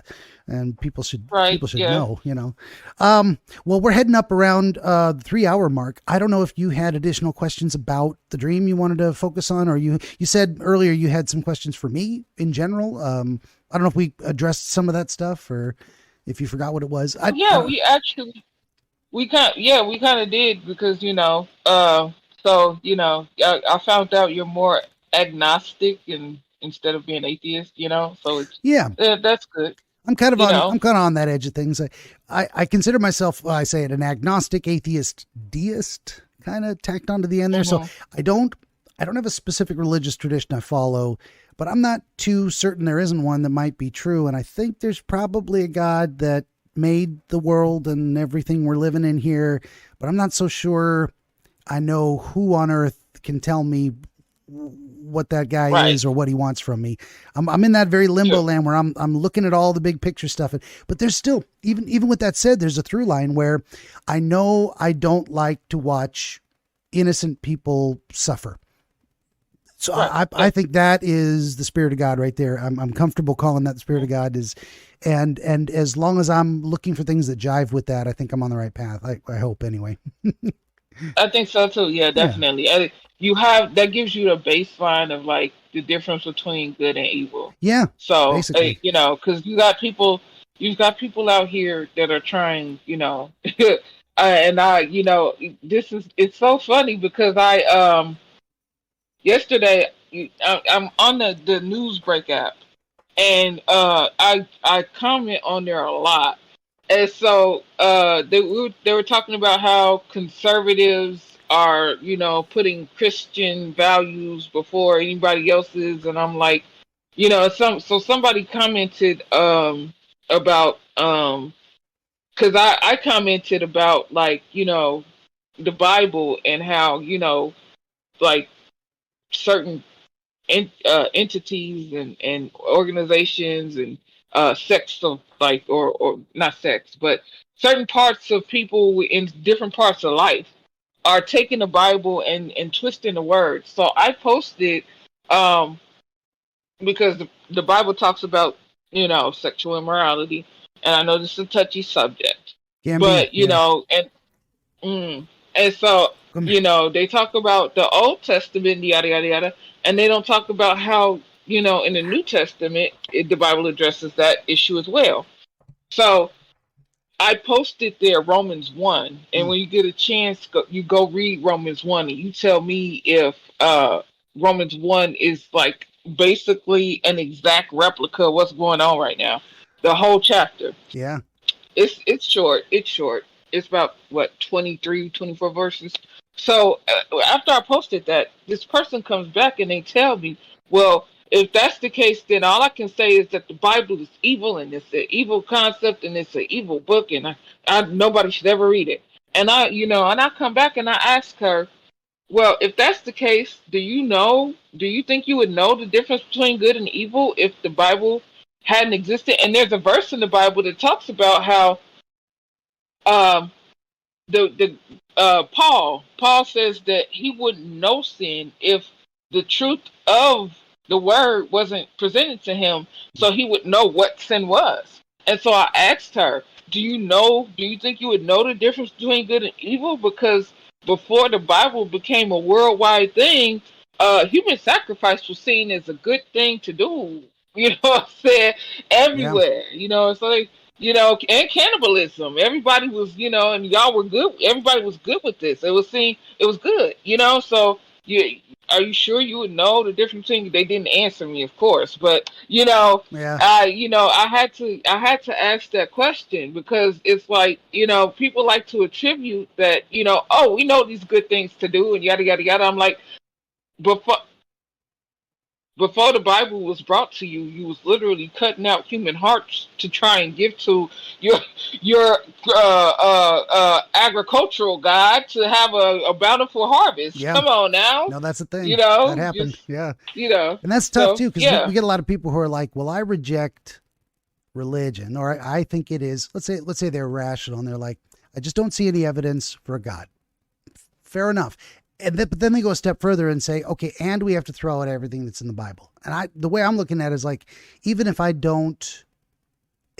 not a Christian specifically, and I think I'm a good mediator between these two positions too. So I'm not specifically a Christian, but I look at the Bible and I see stories that speak to real patterns of human behavior. And where there is truth, I don't care where it comes from. I'm going to say, yeah, that's true. And I'm going to look over here with the Buddhists. That's true. I'm going to look over here with the Torah and say, yeah, the Jews are right about that. And wherever there's truth, I can reasonably verify. I'm not going to throw the baby out with the bathwater. I'm not going to say, and that is, and some people don't like that said about the Bible specifically. It's like, it's all baby. None of it is bathwater. I'm like, fair enough. Maybe from your perspective it is. I'm not sure it isn't. I'm just saying I'm not convinced. But certainly we don't want to throw out the whole Bible if there's a little bit here, a little bit there, and maybe a lot more than people realize.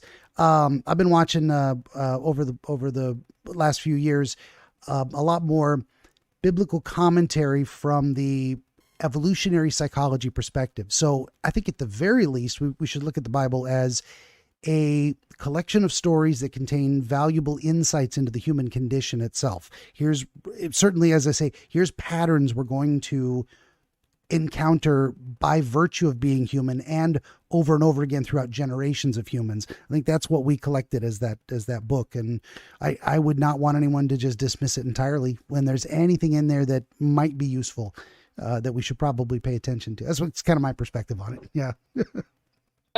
Yeah. So, right quick, Mandela effect. I call it existential warfare.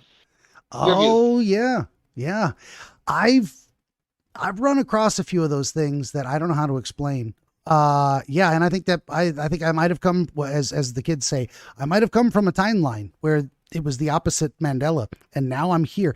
There's people who say, like, in 2016 or whatever, we switched timelines, and that, okay, I had this thought. I was thinking about this the other day. I love this. So people go, he's very rational and scientific. Yeah, but I love that spooky woo.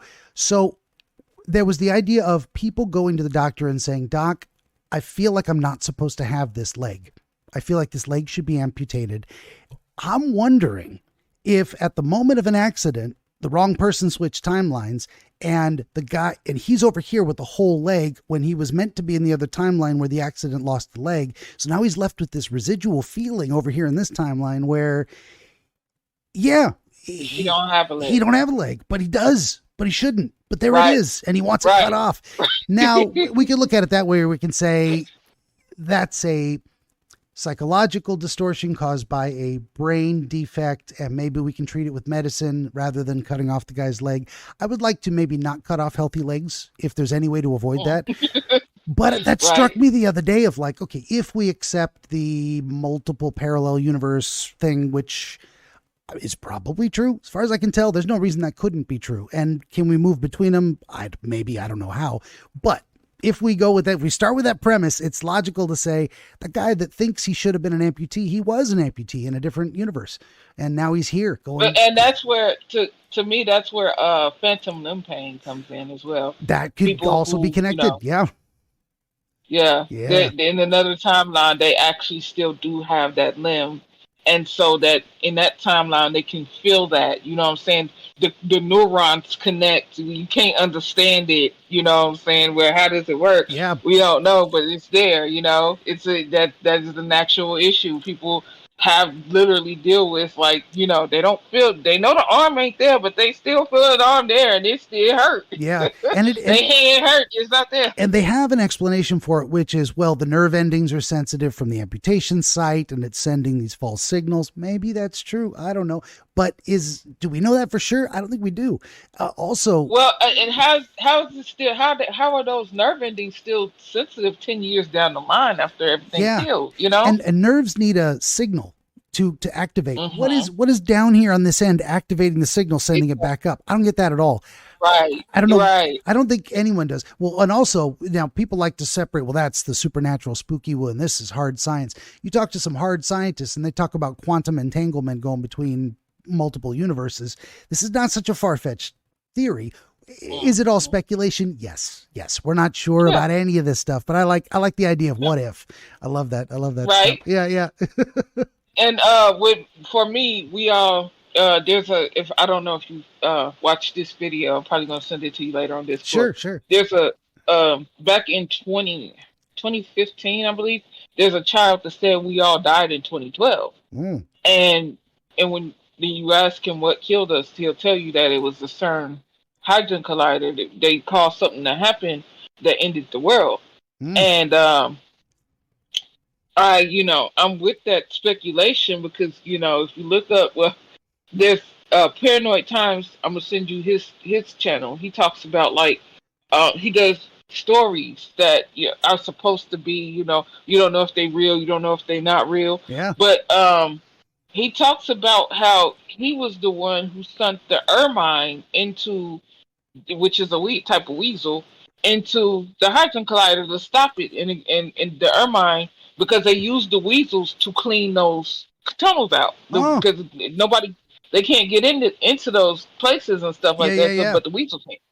So he sent the weasel in there and caused an explosion, and it supposedly stopped the issue, the thing that caused us to die in 2012. Wow. And so there's a whole paradox there. Yeah, it's a lot to go on. And for me, there's three main Earths, and there's that things are happening on. You know what I'm saying? For me, and because somebody says, okay, so do you remember this or do you remember that? And I'm like, or do you remember this, or that? And I'm like, I remember all three. So, right. So, yeah. So, and there may be some of us where let's see, if we imagine an infinite number of multiple universes, in some of them, there are multiple instances of you sitting right where you are talking to multiple instances of me, and we're all saying slightly different things.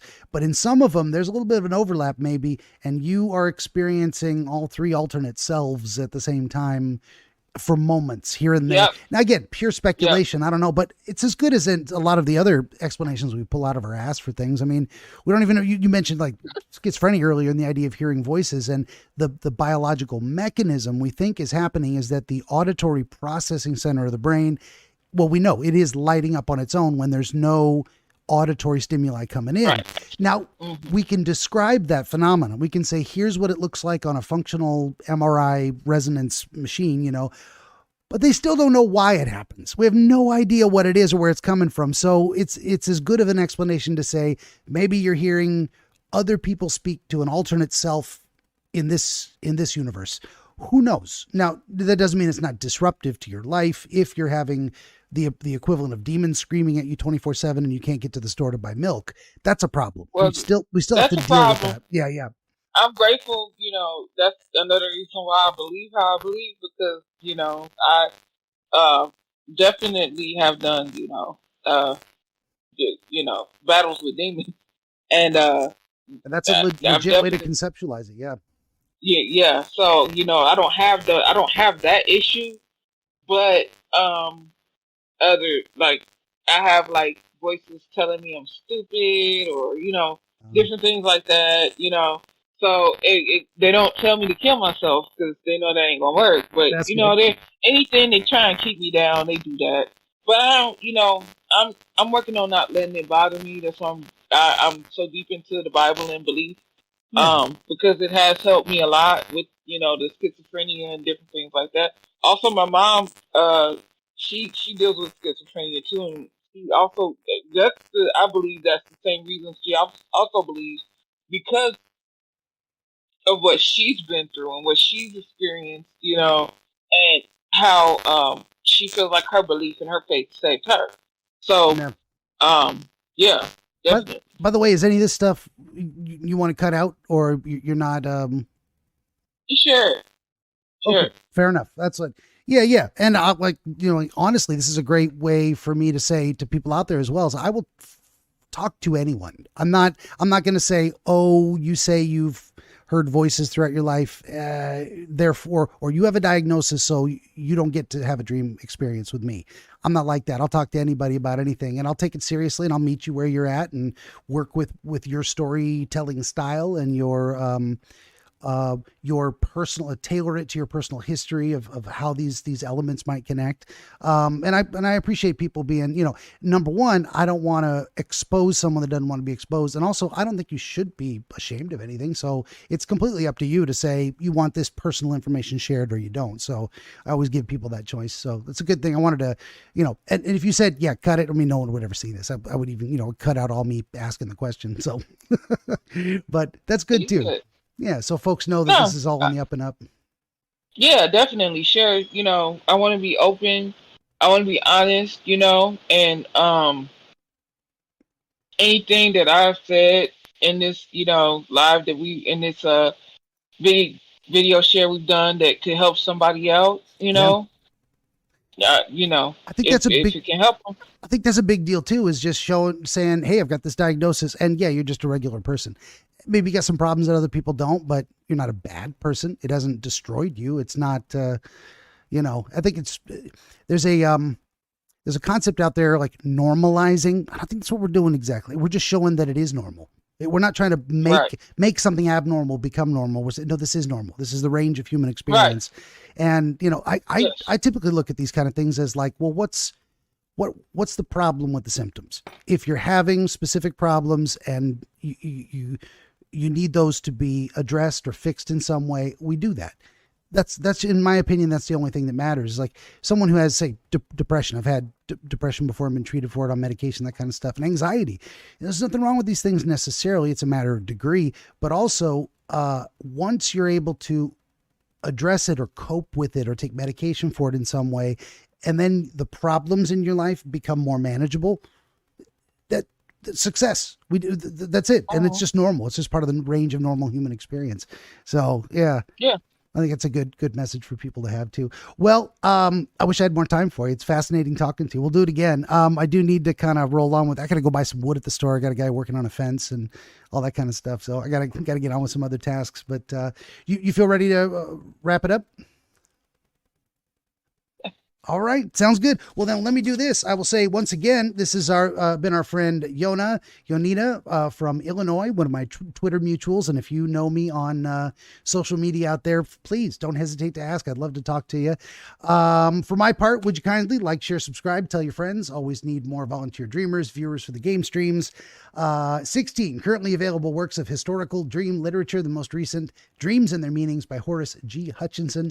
All this and more at benjaminthedreamwizard.com, where you will also find MP3 versions of these interviews. So like when this one goes up, there'll be a podcast you can download and take to the gym with you. Take the wizard with you wherever you wander, as I say. I like alliteration. Also, spooky woo. Also, benjaminthedreamwizard.locals.com. That's where I'm trying to build a little community, take sustaining donations. Also, that's where you'll find the latest recipe for the themed cocktail for whatever game I'm playing lately. You said that's on Locals? Locals, yep. benjaminthedreamwizard.locals.com.